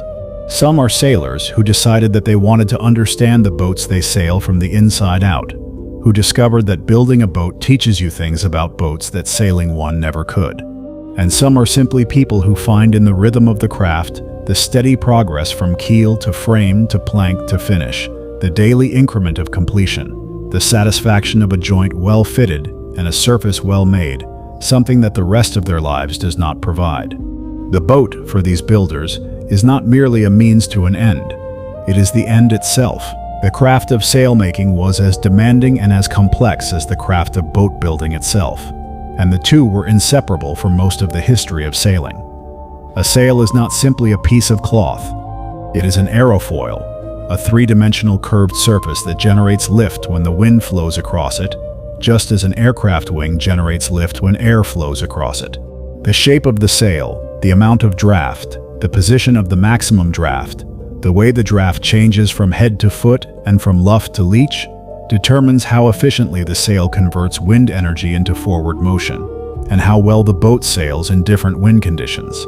Getting this shape right requires an understanding of the principles of aerodynamics that most traditional sailmakers possessed, not as theory but as intuition, developed through years of making sails, watching how they set, listening to what sailors said about them, and modifying them until they were right. The material of the sail matters too, the weight and weave of the canvas, or later the woven synthetic fabrics that replaced it, determine how the sail stretches under load and how it holds its shape as the load changes. A sail that stretches too much becomes fuller than intended as the wind increases, when the sailor actually wants a flatter sail. A sail that does not stretch at all is difficult to handle and puts excessive strain on its fastenings. The balance between these demands is struck differently for different types of sailing and different types of boat, and the sailmaker who gets it right produces something that is at once a functional tool and a beautiful object, a curve of fabric that draws the eye even when it draws the wind. The boats of the great rivers of the world, the Mississippi, the Congo, the Ganges, the Yangtze, the Amazon, have their own traditions of building and use, quite distinct from the maritime traditions of coastal and ocean sailing. Rivercraft must deal with a completely different set of challenges from sea-going vessels: the variable depth of the channel, the force of the current, the presence of submerged obstacles, the need to navigate in limited space. The flat-bottomed keelboat of the Mississippi and Ohio rivers, developed in the late 18th and early 19th centuries to carry cargo down the rivers from the interior of North America to the port of New Orleans, was a vessel of rudimentary design but enormous capacity, capable of carrying hundreds of tons of cargo on a draft of only a few feet. It was built from green timber, often by the farmers and traders who intended to use it, and was typically sold for lumber at the end of its voyage downstream, because the current made the return journey impractical for such a vessel. The flatboatmen who worked these rivers were a distinctive and colorful subculture of early American life, celebrated in the folklore and literature of the era, and the craft of building and navigating the flatboats was a practical skill that tens of thousands of ordinary Americans possessed in the early 19th century. The construction of a ship in bottle is a miniature craft tradition that is a long way from the great yards of the Clyde or the Tyne, but it deserves its place in any account of the world of boat building, because it represents something essential about the impulse that drives all craft. The desire to make something with extraordinary care and skill and precision, not because it is useful but because the making of it is valuable in itself. A ship in a bottle is built inside the bottle. The hull is introduced through the neck and assembled inside, piece by tiny piece, using long, thin tools, sometimes over weeks or months of work. The masts are hinged so that they lie flat while the hull is introduced, and are then raised and fixed with threads passed through the neck of the bottle. The rigging is added last, thread by impossibly fine thread, in an operation of microscopic precision. The finished result is a complete and accurate model of a sailing vessel, imprisoned in a bottle that could never contain it if it had been assembled outside. It is an impossible object, and the craft of making it is, in miniature, exactly what all craft is: the application of knowledge and skill and patience to produce something of beauty and wonder from nothing but raw materials and the will to make. The night before a boat is launched has a particular quality of stillness that boat builders across the centuries have recognized and valued. The work is done, the hull is complete. The caulking is set and the paint is dry and the rigging is coiled, and the engine, if there is one, has been tested and found ready. Tomorrow the boat will leave the yard, and the yard will begin to feel the absence of her, the space where she stood, the marks of her keel blocks on the ground, the scaffolding taken down and stacked and no longer surrounding her. And the craftspeople who built her will go on to other things, the next boat, if there is one, or the repairs and maintenance that are the daily work of any working yard. But tonight she is still here, and she is complete, and the people who made her can walk around her one last time in the evening light and look at what their hands have produced. A thing of wood and metal, of rope and cloth, of knowledge and skill and patient labor. A thing that will take someone, someday, across the water. A thing that will endure, if it is well made, long past the lives of the people who made it. That is the consolation that craft offers, that the work continues in the world after the craftsperson is gone. And there is nothing, in the long history of all the things that human beings have made, that offers this consolation more completely than a well-built boat. And so we reach the end of the second part of our journey through the world of boat building. We have watched the age of steam arrive and transform the craft, from the cautious paddle-wheeled experiments of the early 19th century to the riveted iron giants of the great industrial yards. We have visited the Grand Banks fishery and the dory men who worked it. We have looked at the proas of the Pacific and the birch-bark canoes of the Canadian North and the gondolas of Venice and the fairings of Norway. We have seen the fiberglass revolution and the near extinction of the wooden boat tradition and the quiet revival that brought it back from the edge. In the third and final part of our journey, we will go further still. We will look at the science of hull design and how it has changed our understanding of why certain boats are fast and others slow, certain boats stable and others tender. We will visit the world of sailing competition, where boats are built to the absolute limit of what the rules allow, and sometimes beyond. And we will end where we began, at the water's edge, watching a boat take to her element for the first time. But for now, let your breathing slow. Let your body settle deeper into rest. The second part of the story is told. The workshop is quiet. The harbor is still. Sleep well, and we will continue when you are ready. The science of hull design, what naval architects call hydrodynamics, has transformed our understanding of why certain boats move through the water efficiently and others do not. The fundamental insight, which took centuries to reach despite being in some sense obvious, is that the resistance a hull encounters as it moves through water comes from two distinct sources. The first is friction, the drag caused by the water moving past the surface of the hull, which increases with the wetted surface area and the roughness of that surface. The second is wave-making resistance, the energy expended in creating the bow and stern waves that spread out from a moving hull, which increases dramatically as the vessel approaches and exceeds the speed at which those waves can propagate. A hull moving at hull speed, the speed at which the wavelength of the bow wave equals the waterline length of the hull, is in effect climbing the face of its own wave. To go faster, it must either plane, rise up and skim across the surface rather than pushing through it, or be designed with a hull form that minimizes wave-making resistance at high speeds. Understanding these principles allowed the naval architects of the 19th and 20th centuries to design hulls that were dramatically more efficient than anything that had preceded them. But the boat builders of the traditional era had arrived at many of the same solutions empirically, by building and testing and refining over generations, without any of the theoretical framework that explained why their solutions worked. The America's Cup contest of 1983 was the first in the event's history, a history stretching back to 1851, in which the challenging yacht defeated the defender. The challenger was Australia II, a yacht designed by Ben Lexon, which incorporated a keel of radical and controversial design, winged, with horizontal extensions at its bottom that generated lift in a way that a conventional keel could not. The keel was so controversial that the defending New York Yacht Club attempted to have it ruled illegal on the grounds that it had been designed with the assistance of equipment belonging to a government research institution, in violation of the rules governing the use of outside assistance in design. The protest failed. Australia too won the cup, ending the longest winning streak in sporting history. The design of that keel, the precise angle of the wings, the shape of the bulb, the relationship between the keel and the hull, was the subject of the most intense scrutiny in the history of yacht design, and its details were kept secret throughout the campaign. The keel covered with a special cloth whenever the boat was out of the water, and guarded by security personnel to prevent rival teams from measuring its shape. It was a piece of naval architecture that changed the course of a competition and the direction of yacht design for years afterwards.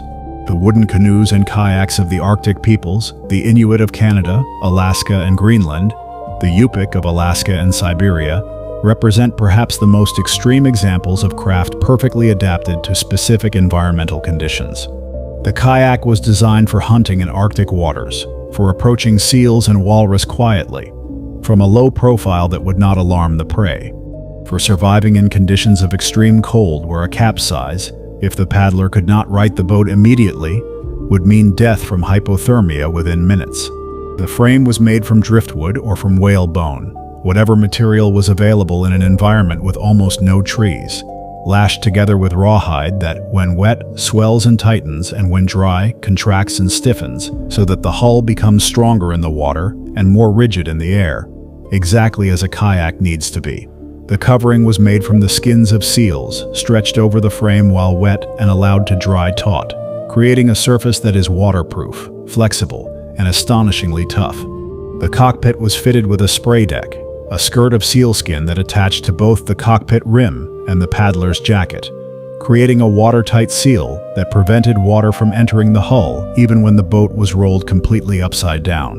The Inuit roll, the ability to right a capsized kayak without leaving the boat, was not a parlor trick but a survival skill, routinely employed in the conditions of the Arctic Ocean, and it was made possible by a boat specifically designed for it. The tradition of the boat show, the gathering of boats and boat builders and enthusiasts in one place for the purpose of display and demonstration and commerce and conversation, is surprisingly old.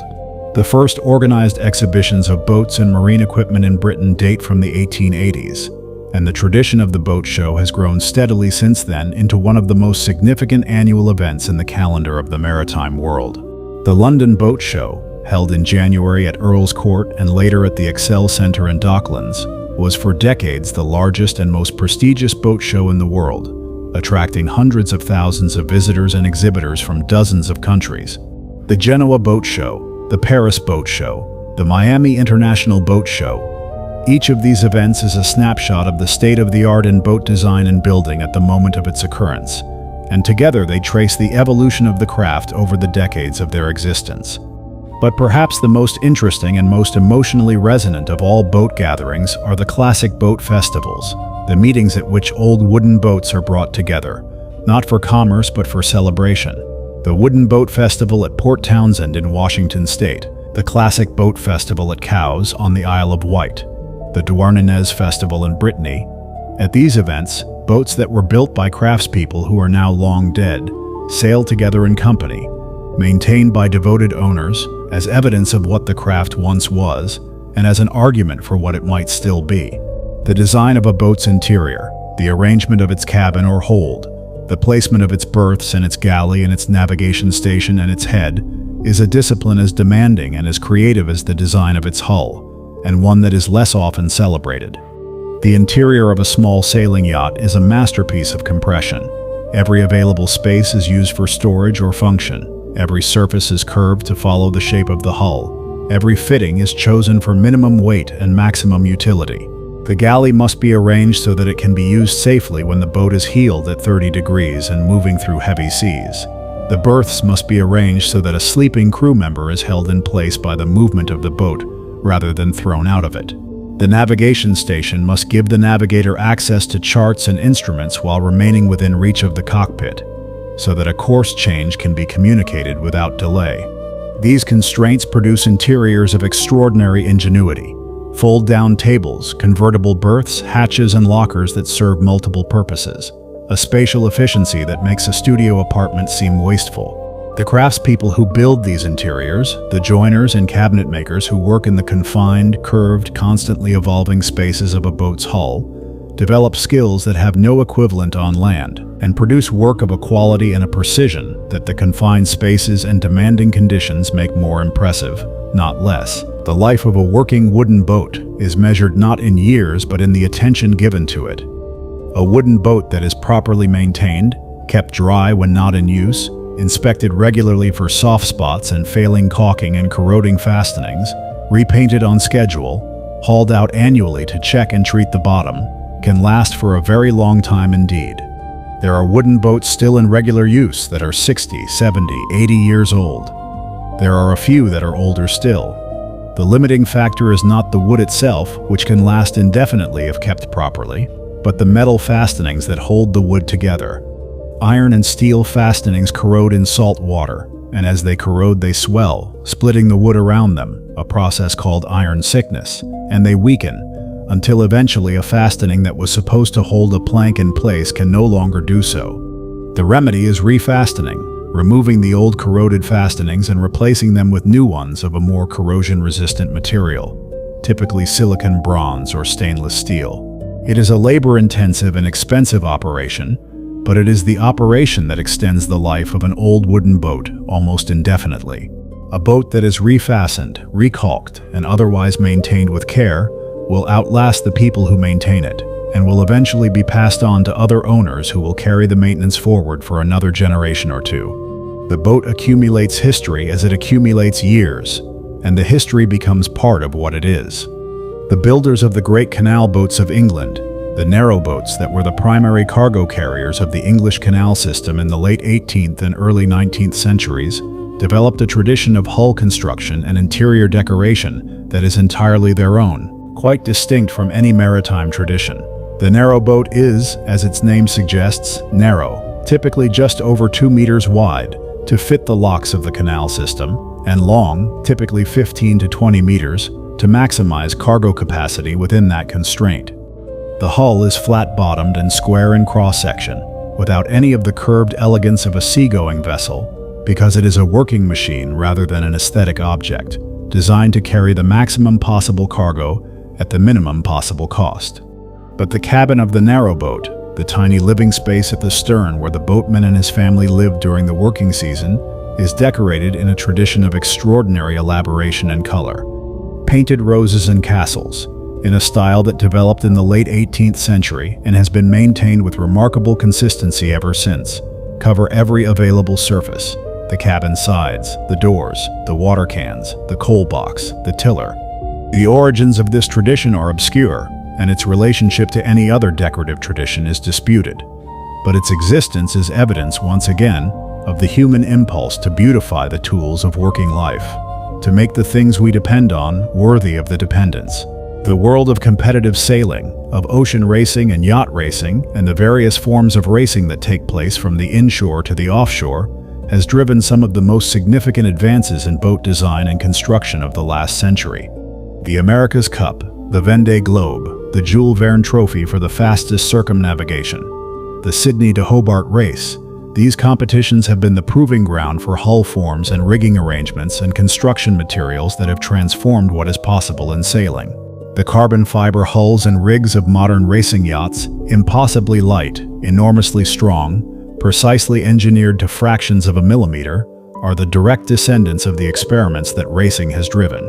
The foiling technology that lifts modern racing boats entirely out of the water, allowing them to travel at speeds that were unimaginable for sailing vessels 20 years ago, was developed in the crucible of competitive sailing, where the incentive to go faster is absolute, and the resources available to do so are, for some teams, essentially unlimited. Racing has always been the engine of progress in sailing design, because it provides the most demanding and most honest test of any design, the open water, in real conditions, against the best that anyone else can produce. The tradition of solo ocean sailing, of crossing an ocean or circumnavigating the globe alone, without assistance, in a small boat, is a tradition of extraordinary courage and extraordinary seamanship, and it has driven some of the most interesting developments in small boat design of the last century.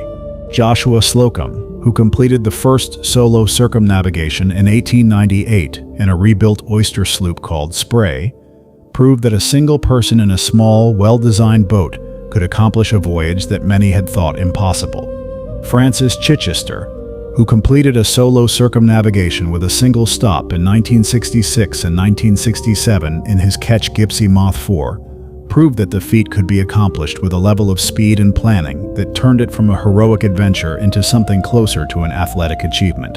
Robin Knox Johnston, who in 1969 became the first person to complete a non-stop solo circumnavigation in his Ketch Suhaili, proved that the feat could be accomplished without any stop at all.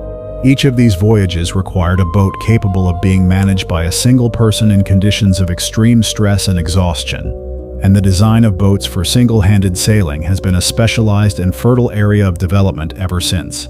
The sound of a well-built wooden boat working in a seaway is one of the most distinctive and most revealing of all the sounds of the sea.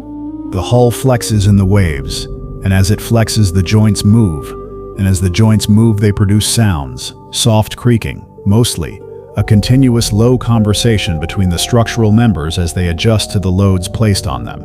A well-built hull with tight, well-bedded joints produces a quiet, confident creaking, low and regular, that experienced sailors find reassuring rather than alarming. A poorly built hull, or an old hull with failing fastenings and open seams, produces a different sound entirely, sharper, more irregular, with occasional groans as a plank shifts against its neighbor more than it should. The difference between these sounds is audible to anyone who has spent time aboard wooden boats, and experienced sailors can diagnose a surprising amount about the condition of a hull simply by listening to it in a seaway, just as a skilled mechanic can diagnose an engine by listening to it run. The boat speaks in its way to those who know how to listen, and the craftspeople who built it, if they could hear it working in the conditions it was built for, would know from the sound whether the work had been done well. The question of what makes a boat beautiful is one that boat builders, sailors, and designers have debated for as long as boats have existed, and the most interesting answers are those that refuse to separate beauty from function.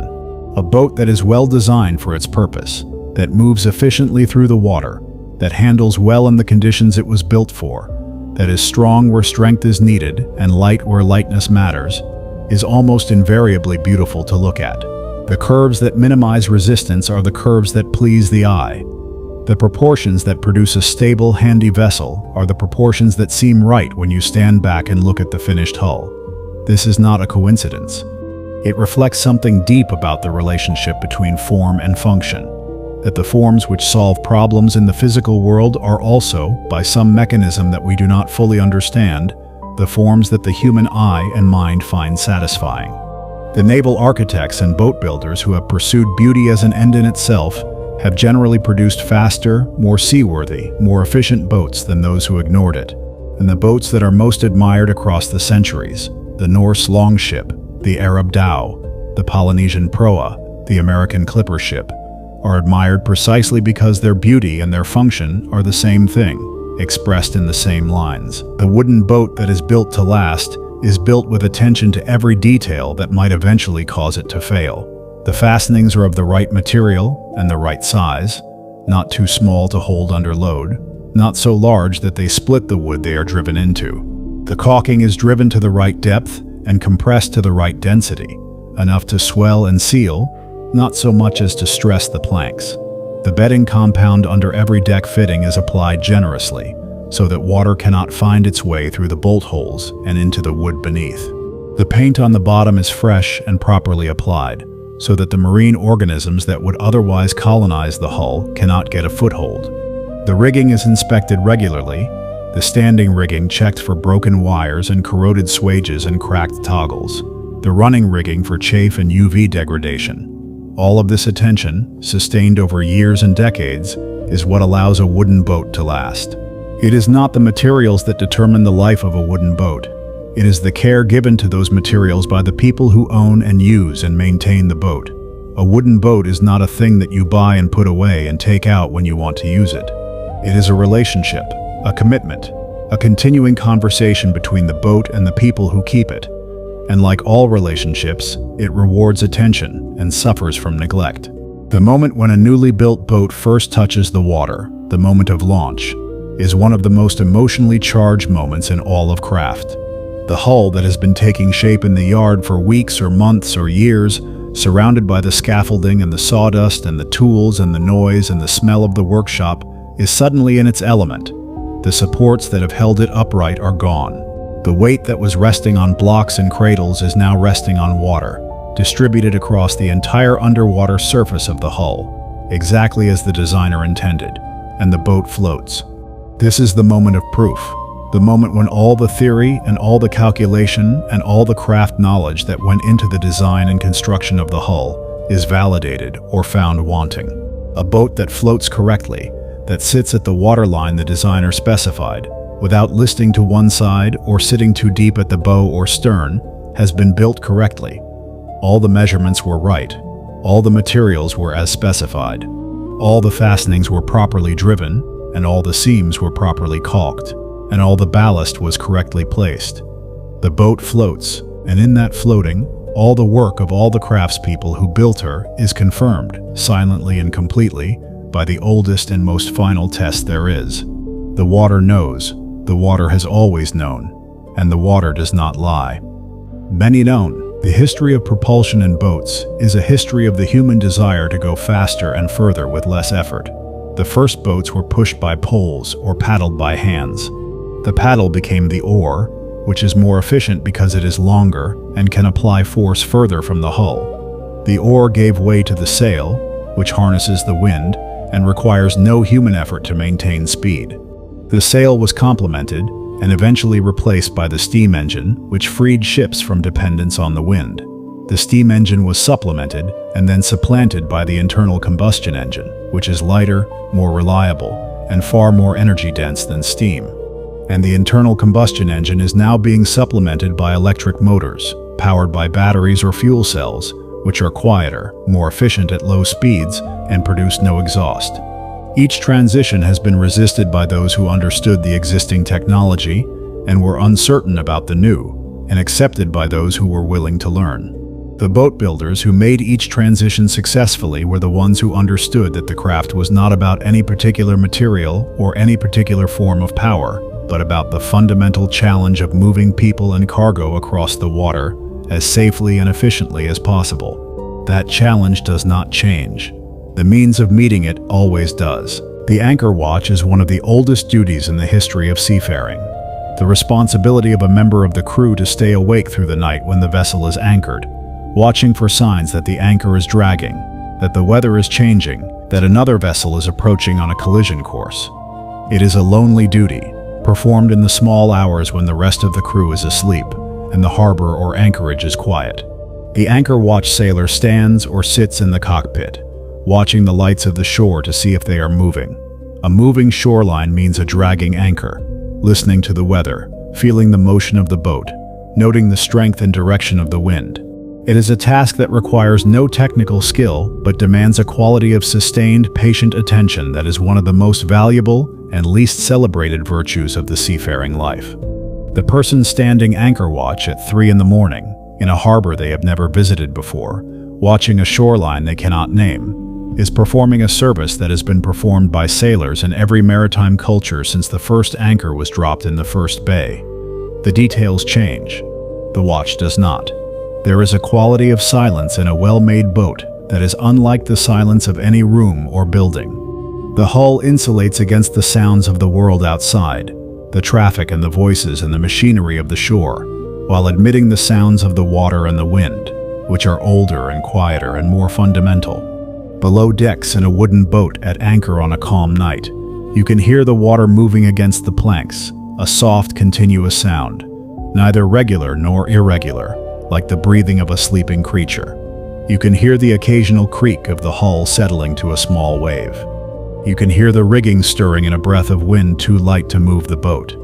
These sounds are not silence, but they have the quality of silence, the quality of a world from which the noise of human activity has been subtracted, and what remains is the sound of the world itself, the water and the wind and the wood, moving together in the darkness. People who have lived on boats for any length of time speak of this quality of silence as one of the things they miss most when they go ashore. It is not something that can be reproduced on land. It is specific to the boat, and to the water, and to the particular relationship between the two that a well-built hull makes possible. Naviugam, the craft of boat building, is, in the end, a conversation between the maker and the material. The wood has its own preferences. It wants to split along the grain rather than across it, to bend in certain directions and not others, to shrink in certain conditions and swell in others. The water has its own preferences. It wants to flow around a hull in certain ways, to exert pressure in certain directions, to enter through any gap or crack or failing seal that is left for it to find. The maker works with these preferences and against them, with them when they can be made to serve the design, against them when they cannot. The conversation is never finished. Every new boat is a new negotiation with the same ancient parties, the wood, the water, and the knowledge that has been accumulated by every boat builder who has ever worked and failed and tried again. A boat that floats and sails and endures is the record of a conversation that went well. A boat that fails is the record of a conversation that broke down somewhere where the wood was not understood, or the water was underestimated, or the knowledge was applied incorrectly. The best boat builders are not those who avoid the conversation. They are those who have been having it, with full attention and full honesty, for the longest time. The war canoe of the Pacific Northwest, the dugout canoe used by the indigenous peoples of what is now British Columbia, Washington State, and Alaska, is one of the largest and most impressive small watercraft ever produced by any culture anywhere in the world. Some of the great war canoes of the Haida and the Tlingit and the Kwakwaka'wakw were over 20 meters long and capable of carrying 50 or 60 warriors, paddled at speeds that allowed them to cover extraordinary distances along the island-studded coast of the Pacific Northwest. They were made from the western red cedar, which grew in abundance in the forests of the coast and provided timber of exceptional straightness, lightness, and resistance to rot. The construction of a great canoe began with the selection of a living tree, a tree that the builders had often identified years or decades before, returning periodically to assess its growth and readiness. When the time came, the tree was felled with tools made from stone and shell and bone, and the rough hull was shaped in the forest before being transported to the shore. The final shaping, the thinning of the hull walls to the precise thickness needed for lightness without weakness, the carving of the bow and stern into the forms that carried the clan's crest and history, was done by specialist craftspeople whose skill was a form of knowledge as highly valued as any other in these cultures. The canoe was not merely a tool. It was a statement of identity, of lineage, of standing in the community. A great canoe announced, to everyone who saw it, that the people who owned it possessed the wealth and the skill and the social organization to produce it. And the skill of the people who built it was as much a part of that announcement as the canoe itself. The coracle is perhaps the simplest boat in the world, and one of the most ancient. It consists of a framework of woven branches or withies, typically hazel or willow, covered with a waterproofed skin of animal hide or, in later versions, tar-coated canvas. It is round, or nearly so, and it is navigated with a single paddle used alternately on each side. It has no keel, no rudder, no rigging of any kind. It is cheap and quick to build, light enough to be carried on a person's back, and ideally suited to the rivers and estuaries of the British Isles and the rivers of Wales and Ireland and western Scotland, where it has been used for fishing and for crossing rivers since at least the Iron Age. The coracle appears in ancient Irish texts in the accounts of early Christian monks who used them to island hop along the Atlantic coast, in the records of Norman administrators who noted them with puzzlement in the rivers of the newly conquered Welsh territories. It appears in the records of the Romans, who observed the people of Britain using it and described it with the same mixture of admiration and incomprehension that European travelers would later apply to the bark canoes of North America. The coracle is still made and used in Wales today, in the rivers of the West, the Teifi, the Towy, the Dee, by a small number of fishermen who have kept the tradition alive not because it is the most efficient way to fish, but because it connects them to something very old and very specific to the place they belong to. The log boat of West Africa, used on the rivers and coastal lagoons of what is now Nigeria, Ghana, Benin, and Cameroon, is a vessel that has been in continuous use for at least 2,000 years, and which, in its fundamental form, has not significantly changed in that time. It is made from a single large tree trunk, typically from the Iroko or the Obeche, large tropical hardwoods that grow straight and wide in the forests of the region, hollowed out by adze and fire into a hull of sufficient depth and width to carry cargo and crew on the relatively calm waters of the lagoon system. The dugout canoes of the Niger Delta are sometimes very large, 20 or more meters long, capable of carrying several tons of cargo, and they are built by specialist craftspeople whose knowledge of timber selection and hull shaping is passed from father to son over generations. The canoe is the fundamental vehicle of economic life in the Niger Delta and the coastal lagoon systems of West Africa. It carries fish from the fishing grounds to the market. It carries goods from village to village along the waterways that are, in many parts of this region, the primary transportation network. It carries people to church and to school and to the hospital and to the fields. Without the canoe, the Delta economy would not function. And the people who build the canoes are among the most economically important craftspeople in the region, though they are among the least often celebrated. The reed boats of the Tigris and Euphrates river system, the Madan or marsh Arabs of southern Iraq, have been built in essentially the same way for at least 5,000 years, and they are documented in some of the oldest visual records of human craft. The cuneiform tablets and cylinder seals of ancient Sumeria, dating from the 3rd millennium BC, show reed boats that are recognizably the same as those built by the marsh people of the same region in the 20th century. They are made from the kasab, the giant reed that grows in the vast marshes of the Tigris-Euphrates Delta, bundled together and bound with rope into the curved hulls that can be seen in Sumerian art and in the photographs taken by travelers and ethnographers who visited the marshes in the 19th and early 20th centuries. The boats are not merely transportation. They are the material foundation of an entire way of life, built on the ability to move through and live within the marshes that most people of the region regarded as impassable. The marsh Arabs built their houses from reed, their furniture from reed, their boats from reed. They lived within a single plant species, and their knowledge of that plant, of its different varieties and their different properties, of the times and methods of its harvest, of the ways in which it could be worked and shaped and combined, was as detailed and as sophisticated as the knowledge that a timber boat builder possesses of wood. The traditional outrigger fishing canoes of Sri Lanka, the Orowa, are among the most visually striking fishing vessels in the world, and they are among the most technically interesting. The main hull of the Orowa is a dugout canoe, narrow and deep, made from the wood of the jack tree or the albizia. Attached to the port side by 2 curved booms is a long, slender outrigger float, made from the same wood or from a lighter species, which prevents the canoe from capsizing under the pressure of the sail. The sail is a large lateen, hung from a tall mast stepped well forward in the hull, which gives the Orowa a lively, responsive quality under sail that makes it both exciting and demanding to handle. The Orowa is used for fishing in the coastal waters of Sri Lanka, often in conditions that most sailors would regard as challenging, in the swell and chop that follows a monsoon passage, in the confused seas that form in the shallows around the coastal reefs. It is a boat perfectly suited to its environment, developed over centuries of use by fishermen who built their own boats and knew from daily experience exactly what those boats needed to do.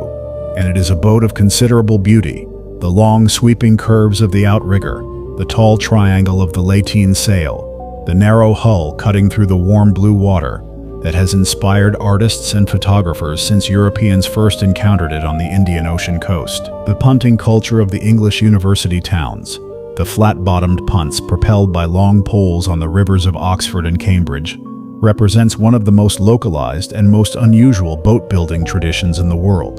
The punt is a simple boat, flat-bottomed and square-ended, propelled by a person standing at the stern and pushing a long wooden pole against the riverbed.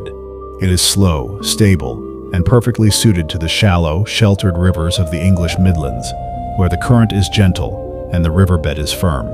The punts of Oxford and Cambridge are built to a specific local design, refined over generations of use on specific stretches of river, and the craft of building them, selecting the right timber, planking the flat bottom, fitting the cross thwarts, finishing to a standard that will survive the rough treatment of generations of inexperienced undergraduates, is a tradition maintained by a handful of boatyards that have been building punts for a century or more. It is not a grand tradition in the sense of requiring great skill or producing vessels of remarkable beauty, but it is a specific tradition, rooted in a specific place and a specific community, and the boatyards that maintain it are as much a part of the culture of Oxford and Cambridge as the colleges and the libraries. The canoes of the Amazon basin, the cascos and igarites and ubas of the Great River System, are another example of a boat-building tradition so old and so well adapted to its environment that it has been essentially unchanged for thousands of years. The Amazon and its tributaries constitute one of the largest river systems in the world, draining an area of over 7 million square kilometers. For the indigenous peoples of the Amazon, the river is not an obstacle but a road, the primary means of movement and communication in a landscape where the forest makes overland travel extraordinarily difficult.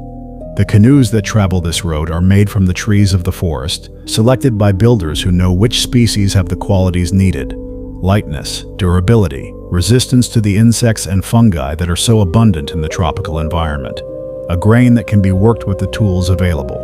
The construction methods vary from community to community, and there is no single Amazon canoe in the way there is a single Viking longship or a single Arab dhow.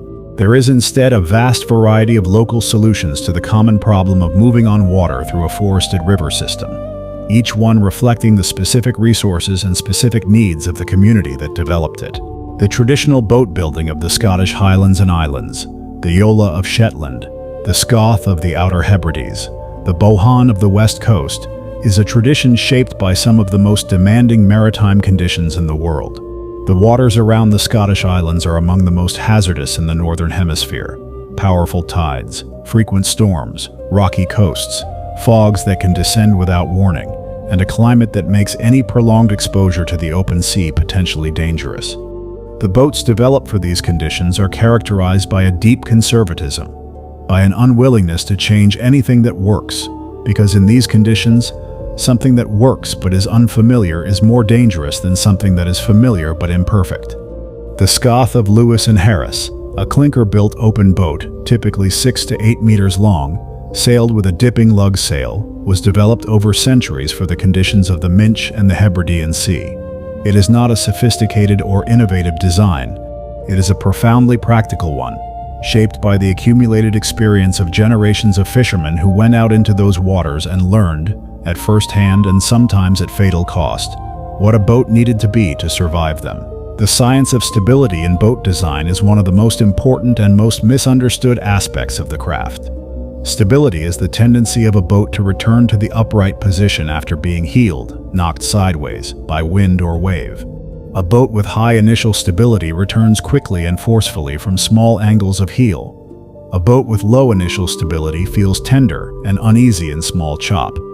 But initial stability and ultimate stability, the stability at large angles of heel, when capsizing becomes a real possibility, are not the same thing.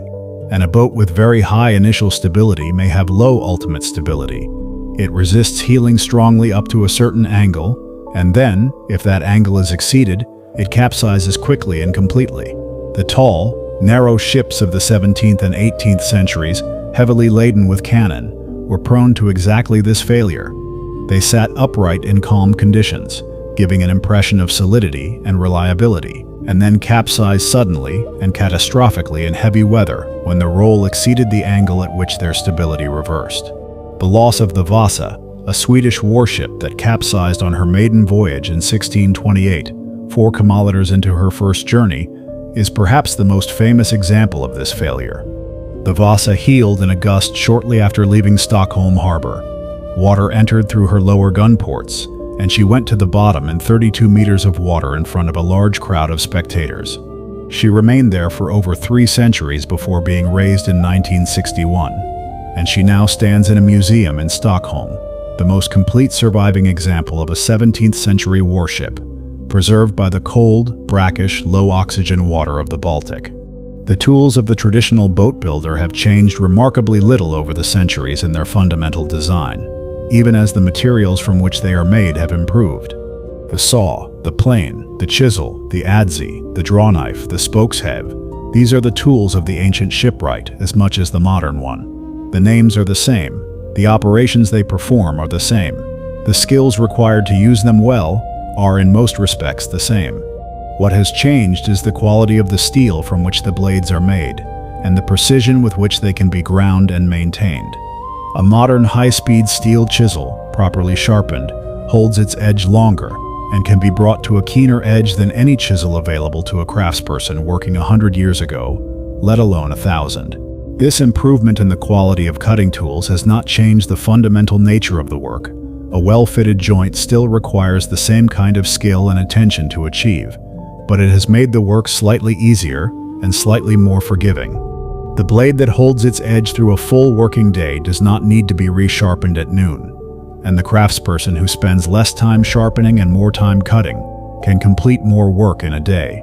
This is not a dramatic transformation, but accumulated over years of work and thousands of working days, it adds up to a significant improvement in what a single craftsperson can accomplish.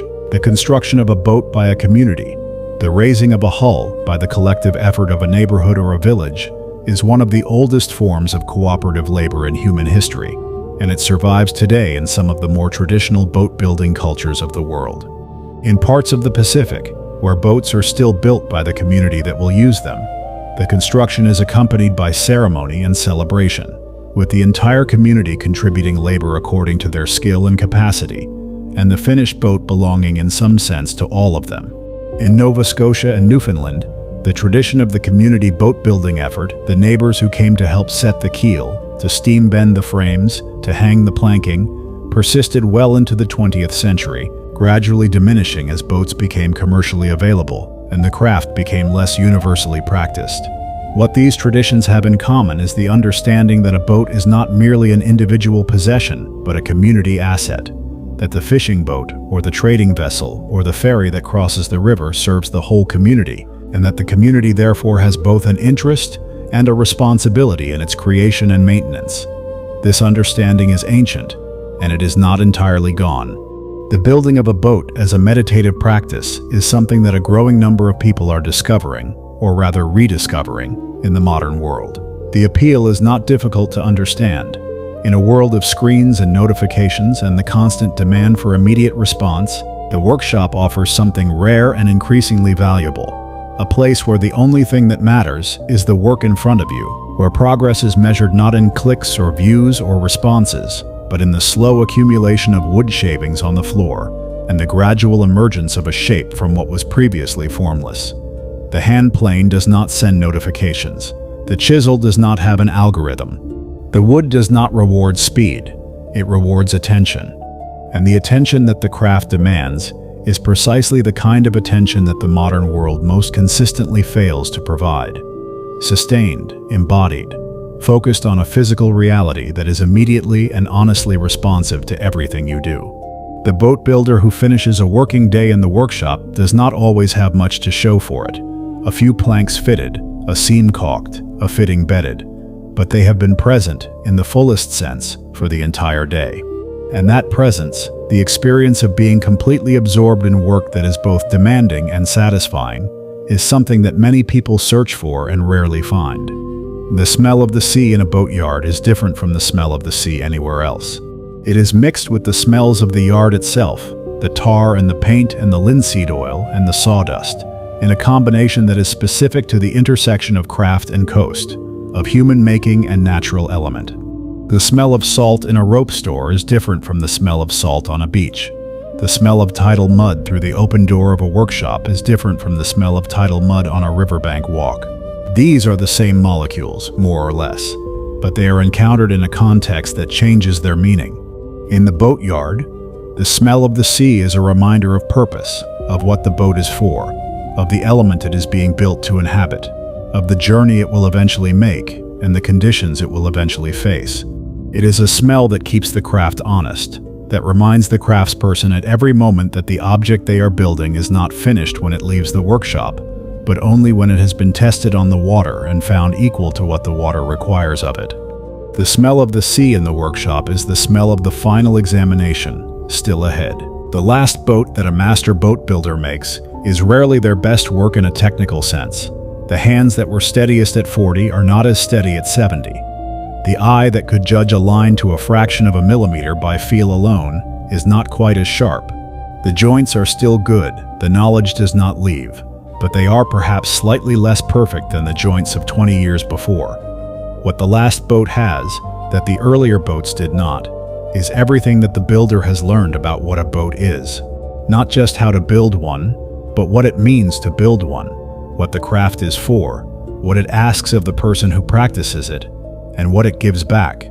A boat built late in a working life carries in it the accumulated understanding of a lifetime of making, and that understanding is visible in the object if you know how to look for it. It is visible in the decisions about what matters and what does not, in the confidence to leave certain things alone that a younger craftsperson would have fussed over, in the willingness to work at the pace that the material requires rather than the pace that the schedule demands. The last boat is not the most technically perfect, but it may be the wisest.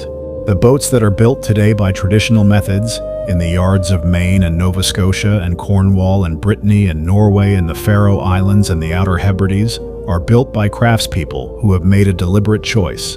They have chosen to work in wood rather than fiberglass. They have chosen to use hand tools alongside power tools, or in some cases instead of them. They have chosen to work in a tradition that is older than almost any other surviving craft tradition, and to transmit that tradition to the apprentices who work alongside them. This choice is not economically rational in any straightforward sense. Wooden boats are more expensive to build and to maintain than fiberglass boats. They require more skilled labor. They are harder to sell to buyers who do not understand what they are buying. The market for them is small and, if anything, shrinking. And yet the yards that build them are not closing. New ones are opening. New apprentices are arriving. The knowledge is being preserved and transmitted, not by the logic of the market, but by the logic of the craft, by the conviction held by the craftspeople who practice it, that this knowledge is worth keeping, that these skills are worth possessing, that these boats are worth building even when the economics say they are not. The tradition of the sea shanty, the working songs sung by sailors engaged in heavy communal labor, hauling lines or working the capstan or pumping the bilges, is closely related to the tradition of boat building, because both are traditions of coordinated human effort in the service of a vessel and a voyage. The shanty existed to synchronize effort, to time the pull of a rope or the push of a capstan bar to a shared beat, so that 20 or 30 men could work as one. The shantyman led, improvising verses around a fixed chorus, and the crew responded to the chorus with the pull or the push that the work required. The tradition is ancient. Sea shanties appear in documents from the medieval period, and similar working songs exist in every maritime culture, and it was specific to the conditions of the age of sail, when the handling of a large vessel required coordinated muscular effort on a scale that individual supervision could not achieve. The shanty was the coordination.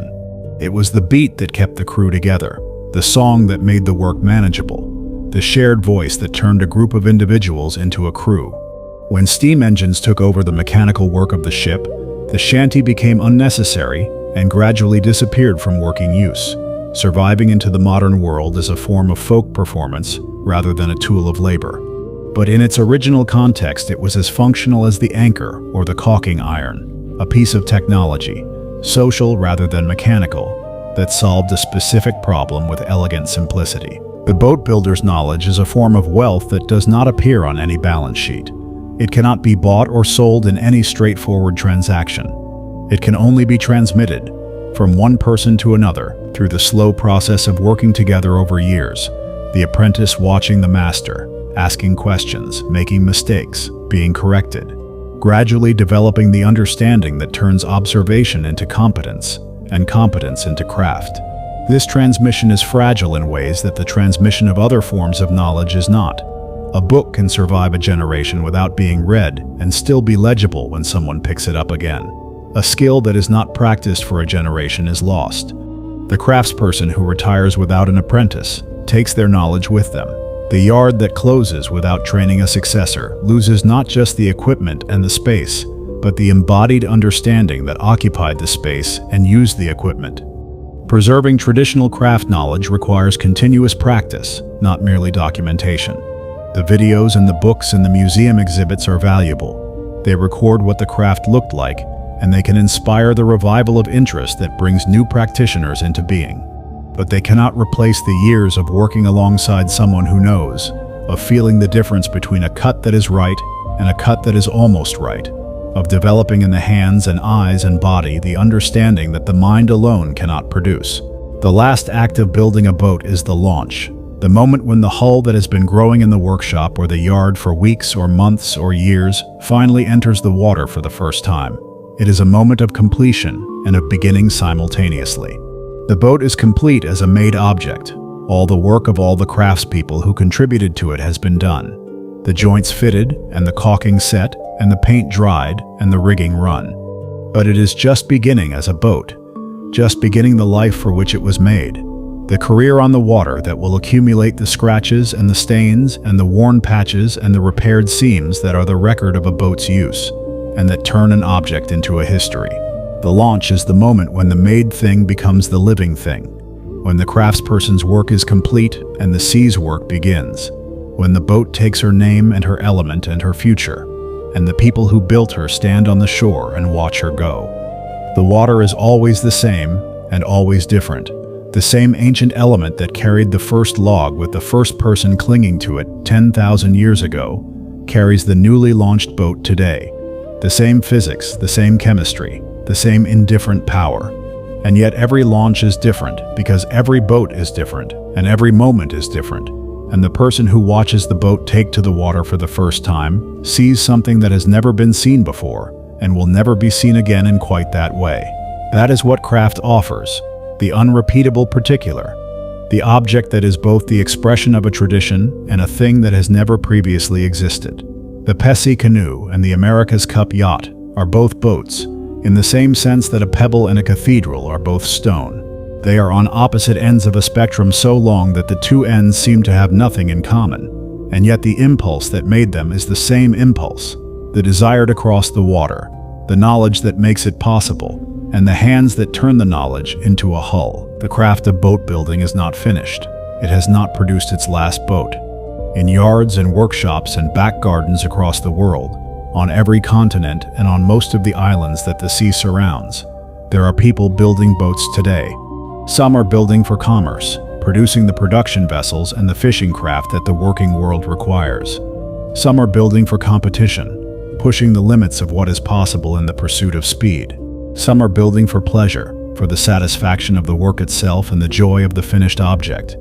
Some are building to preserve a tradition, to keep alive a form of knowledge that is fragile and irreplaceable. And some are building because they cannot not build, because the work calls to them with an authority that is difficult to explain and impossible to ignore. Whatever their reason, they are all part of the same story.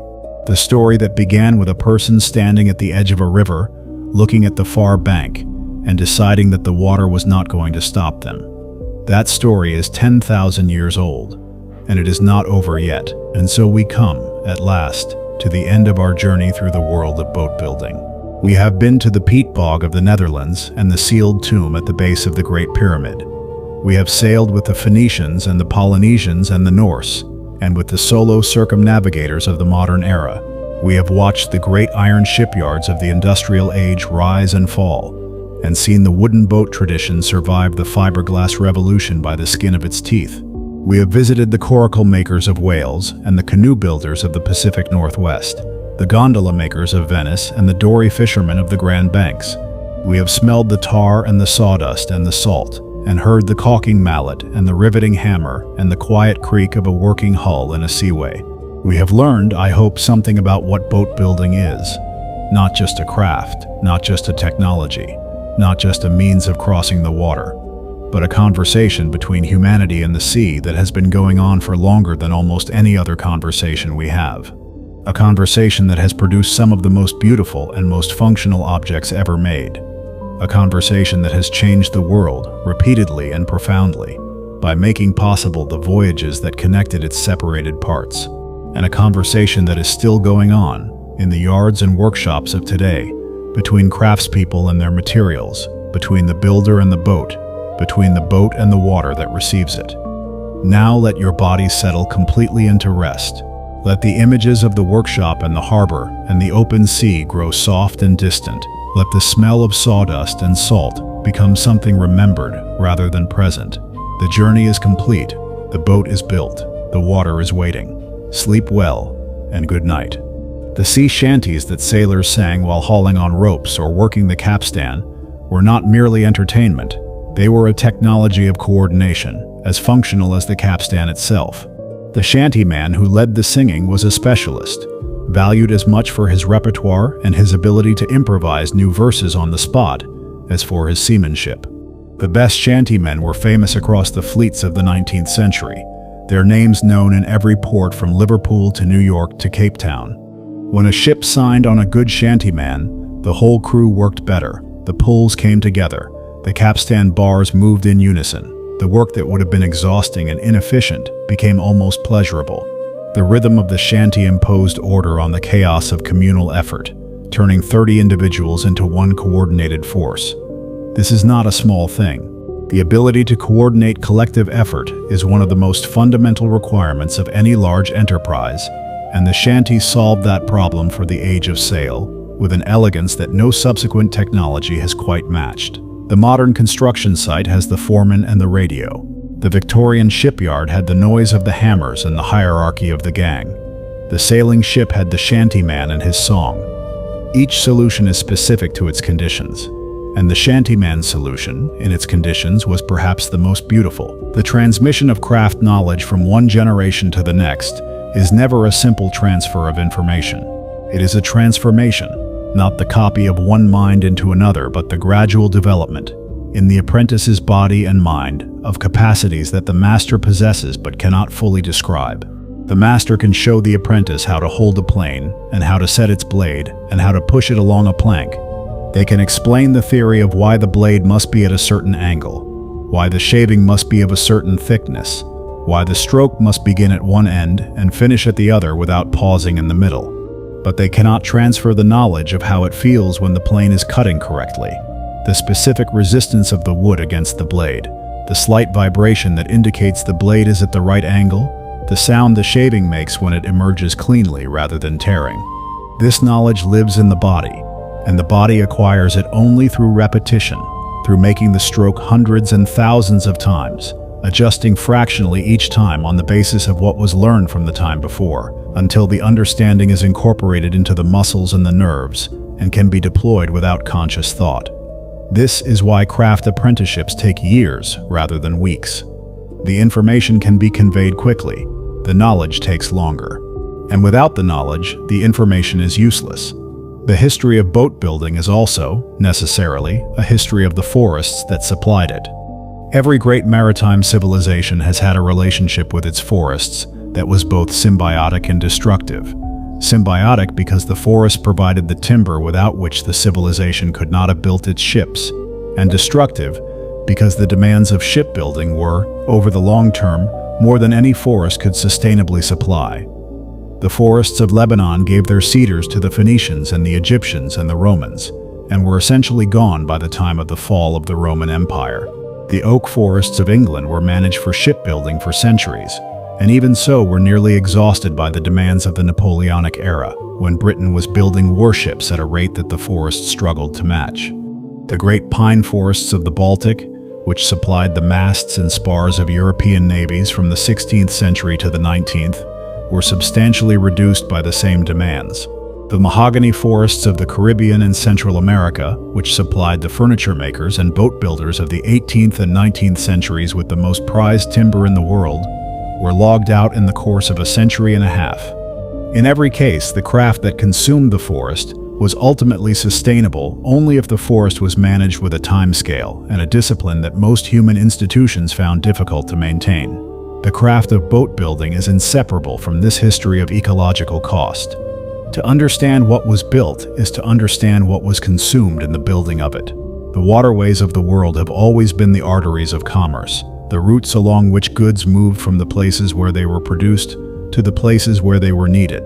The boats that traveled these routes were not the glamorous vessels of exploration or war, but the workaday craft of trade. The grain barges of the Nile, the wine carriers of the Mediterranean, the coal barges of the English canals, the steamboats of the Mississippi and the Missouri, the container ships of the modern era.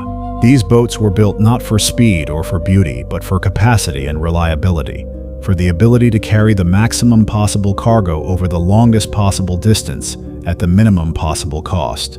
They are the boats that kept civilizations fed and clothed and warm, and they are the boats that received the least attention in the histories and the museums and the novels.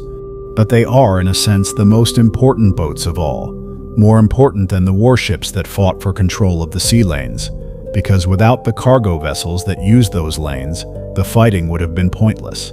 The merchant vessel is the reason the warship exists, and the merchant vessel is a boat built by boat builders, with all the craft knowledge and all the care that any boat requires. The pleasure boat, the vessel built not for commerce or war or fishing but purely for the enjoyment of being on the water, is a relatively recent phenomenon in historical terms, but it has produced some of the most interesting and most technically refined boats in the history of the craft. The earliest pleasure craft were the barges of royalty and aristocracy, too grand and too expensive to be regarded as pleasure boats in the ordinary sense. The development of a genuine recreational sailing culture in Britain and America in the 19th century, with its yacht clubs and its regattas and its handicap races and its racing classes, created a demand for small, fast, maneuverable sailing vessels that was met by a new generation of boat builders specializing in the design and construction of racing and cruising yachts.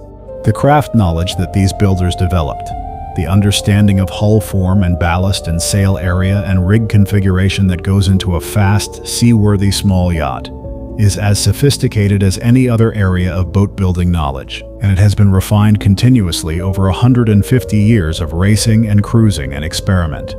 The modern cruising yacht, the offshore sailing boat designed for short-handed ocean passage making, is one of the most technically sophisticated small vessels ever produced, the product of all that accumulated knowledge applied to the specific requirements of a boat that must be safe and comfortable at sea, manageable by two people in any conditions, and capable of entering any harbor in the world.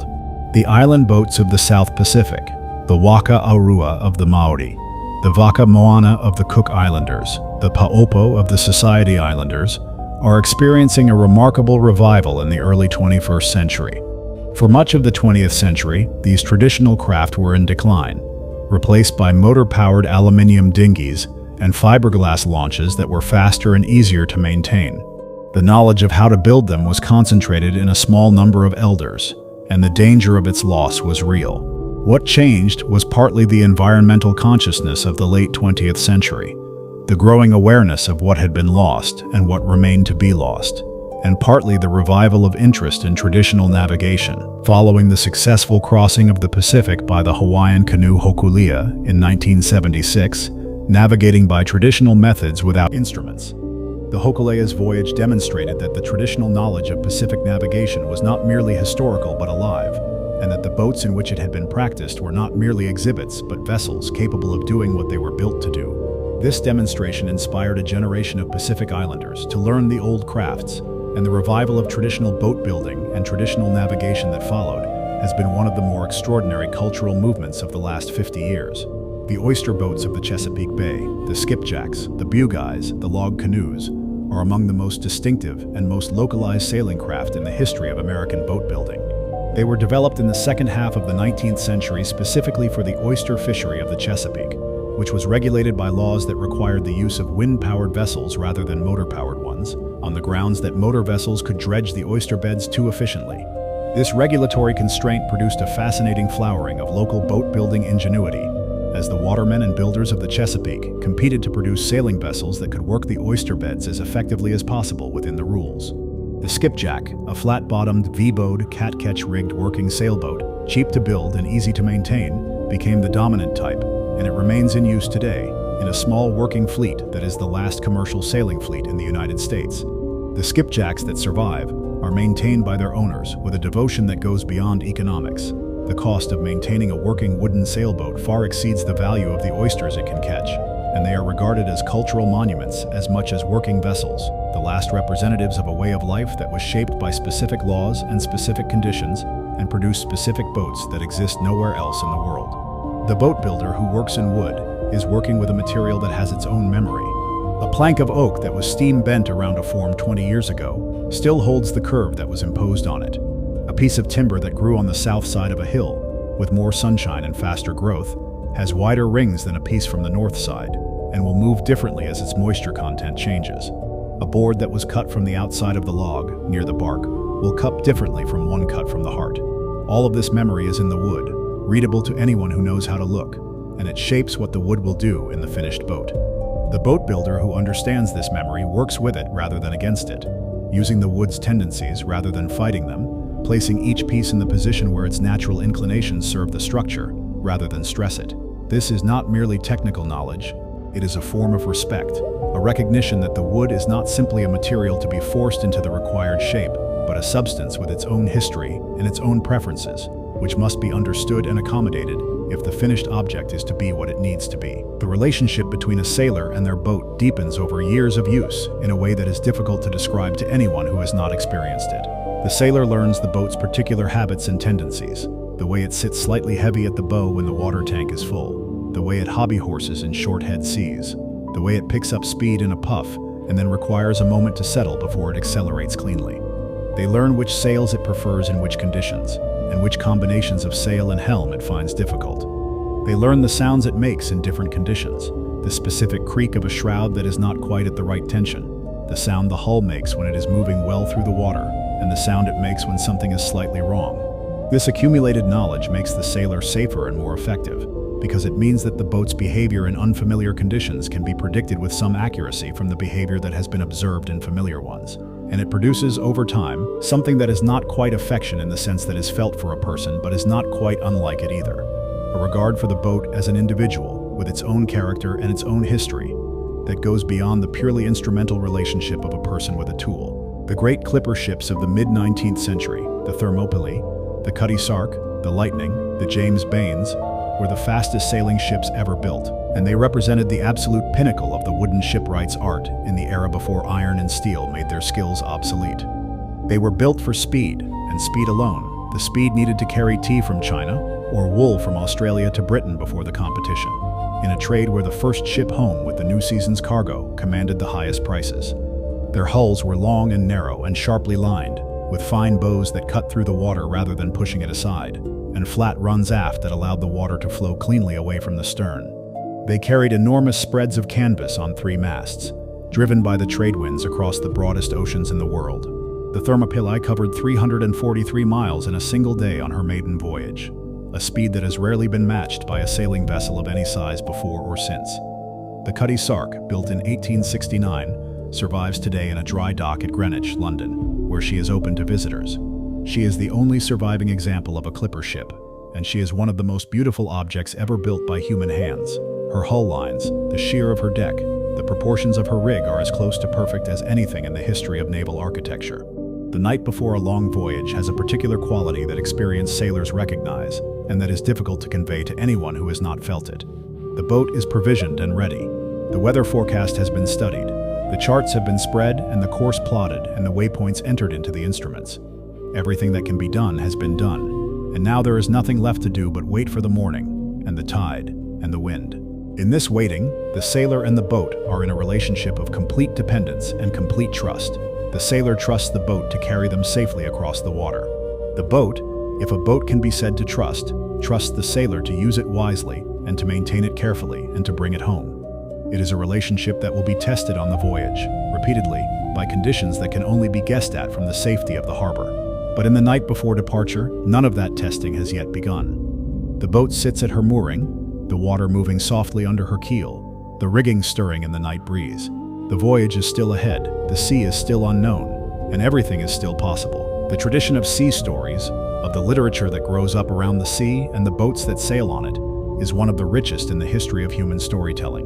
From Homer's Odyssey to Joseph Conrad's Lord Jim, from Moby Dick to the Riddle of the Sands, from the sea stories of Captain Marryat to the sailing memoirs of Joshua Slocum and Miles Smeaton and Bernard Moitessier, the sea has been one of the most persistent and most fertile settings for human narrative. This is not an accident. The sea provides conditions of extremity, of danger, of loneliness, of dependence on other people and on the frail wooden or steel or fiberglass vessel that is the only thing between the sailor and the deep, that concentrate human experience and strip away the comforts and distractions that ordinarily insulate people from fundamental questions. At sea, the questions that civilized life allows most people to avoid become unavoidable. How do I behave under real pressure? What are my obligations to the people around me? What is the right thing to do when the right thing is also the dangerous thing? The sea does not ask these questions rhetorically. It asks them with absolute seriousness, in conditions where the answers have immediate and concrete consequences. And the literature of the sea is the record of how people have answered them, over centuries of voyaging in boats that were sometimes equal to the sea, and sometimes not. Morias intun duet samasib. Mohabir pilot is one of the most specialized figures in the entire world of boats in the sea. Every major port in the world employs pilots, men and women who board incoming vessels outside the harbor entrance, and guide them through the specific hazards of the approach, the sandbanks and the rocks and the shallow channels and the tidal streams and the other traffic and the regulations that govern movement in a busy port. The pilot's knowledge is intensely local. They know their port in every condition of tide and visibility and weather. They know where the channel shoals and where it deepens. They know which berths are accessible in which states of the tide.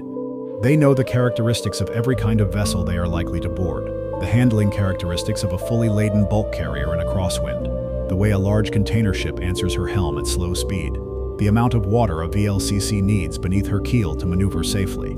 This knowledge is accumulated over years of practical experience, supplemented by formal training and by the tradition of the pilotage authority in which the pilot works. A pilot who has been working a port for 20 years has in their head a model of that port, a three-dimensional, dynamic, constantly updated model of the channels and the tides and the traffic that no chart or electronic navigation system can fully replicate. They are a living instrument, as necessary and as irreplaceable as any piece of navigation equipment aboard the vessel they are guiding. The traditional boat building of Kerala, on the southwest coast of India, is one of the oldest continuous craft traditions in Asia, and one of the most sophisticated. The Chandan Velam, the snake boat, so called for its long, narrow hull and high, curving prow that resembles the hood of a cobra, is perhaps the most dramatic of the Kerala boat types, raced on the backwaters during the harvest festival of Onam, in competitions that attract hundreds of thousands of spectators. But the everyday boats of the Kerala backwaters, the Ketuvalam, the flat-roofed houseboats used as cargo carriers for centuries, and now more commonly as tourist accommodation, the Thoni, the traditional fishing boat of the coast, are no less interesting for being less spectacular. They are built from Angili wood and coconut core rope, fastened with iron spikes driven by hand, caulked with fish oil and lime and coconut fiber, and maintained by craftspeople who have been building in the same tradition for generations. The Ketuvalam is built without a single nail of the modern kind. Its planks are stitched together with coir rope in the ancient way, and the ropes are tightened as the boat absorbs water, creating a watertight hull of surprising rigidity and durability.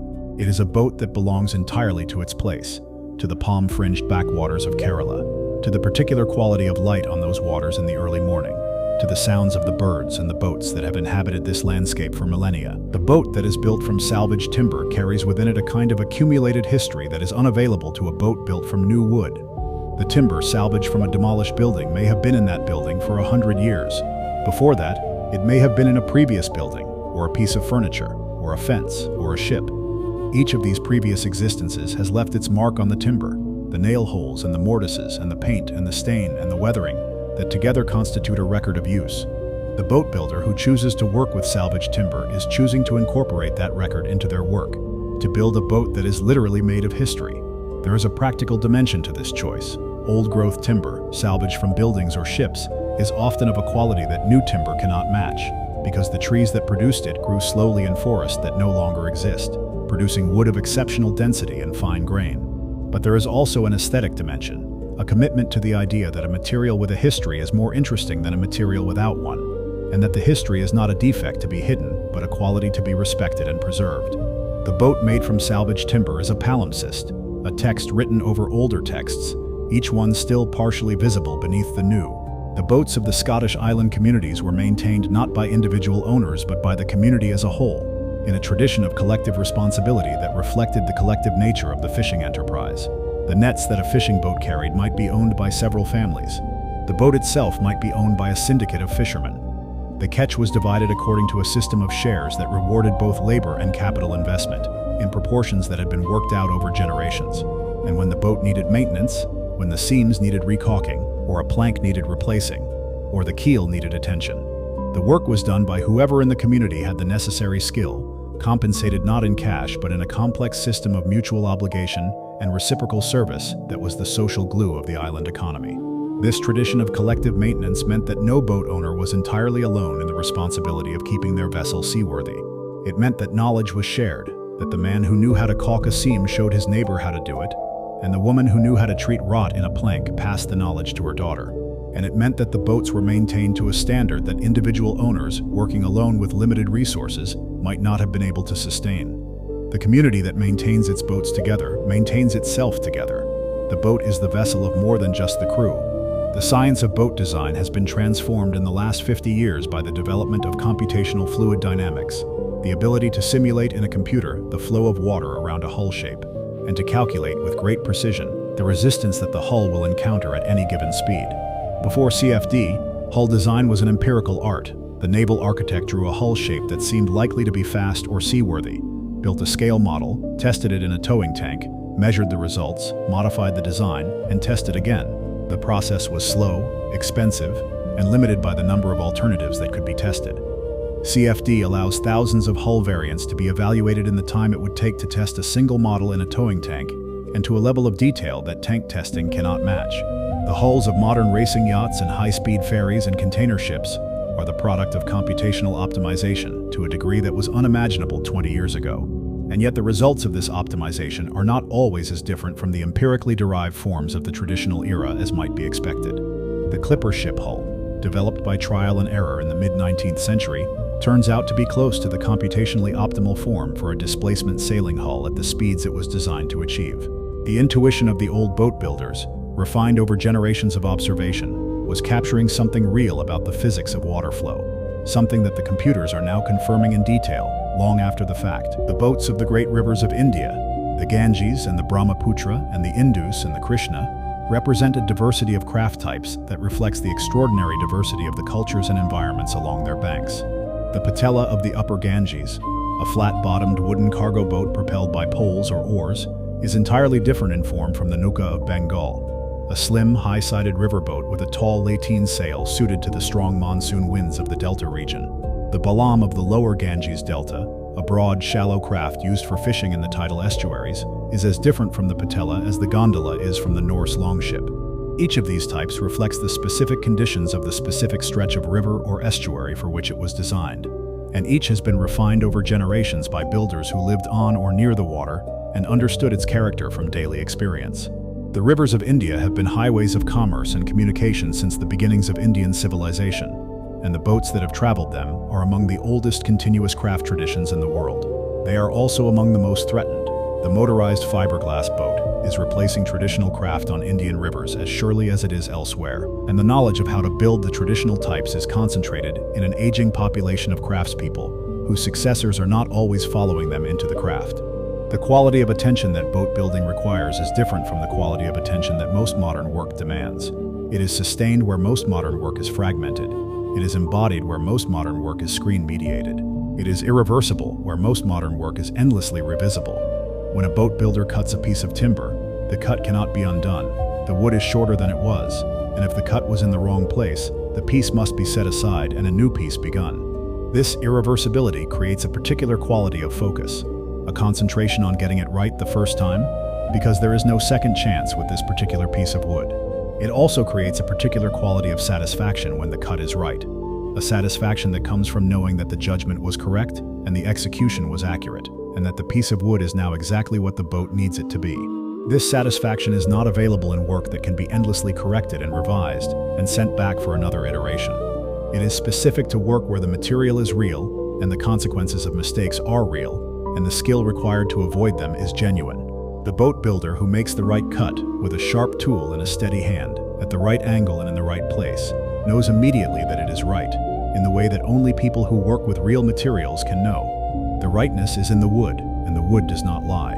The great age of wooden warship construction produced not just remarkable vessels, but a remarkable culture. A world of dockyards and timber merchants and rope walks and sail lofts and anchor forges and chandlers and all the supporting industries that the construction and maintenance of a large fleet of sailing warships required. At the height of the Napoleonic Wars, the Royal Navy maintained over 1,000 vessels in commission, from first-rate ships of the line to the smallest gunboats and tenders. The dockyards that supported this fleet, at Portsmouth and Plymouth and Chatham and Sheerness and Woolwich, were the largest industrial establishments in Britain, employing thousands of craftspeople and workers in every trade that a sailing warship required. They were cities within cities, with their own streets and their own governance and their own social hierarchies and their own culture. The master shipwright of a royal dockyard was one of the most powerful figures in the maritime establishment, responsible for the construction and maintenance of the ships that were the foundation of British power, and accountable directly to the Navy Board in London for every plank and every fastening and every coat of paint.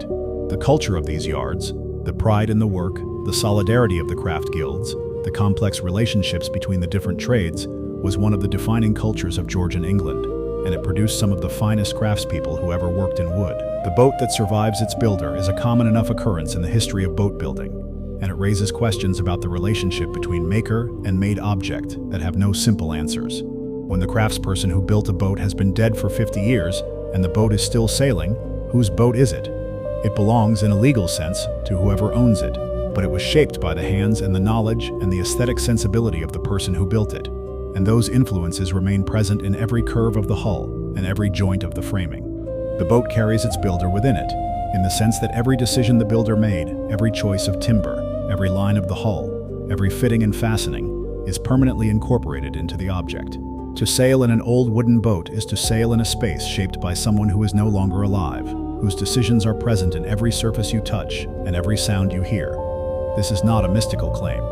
It is a simple fact about the nature of craft objects, that they carry the intentions and the skills and the limitations of their makers within them, as permanently as a piece of writing carries the intentions of its author. The boat is a text, and the builder is its author, and the text endures after the author is gone.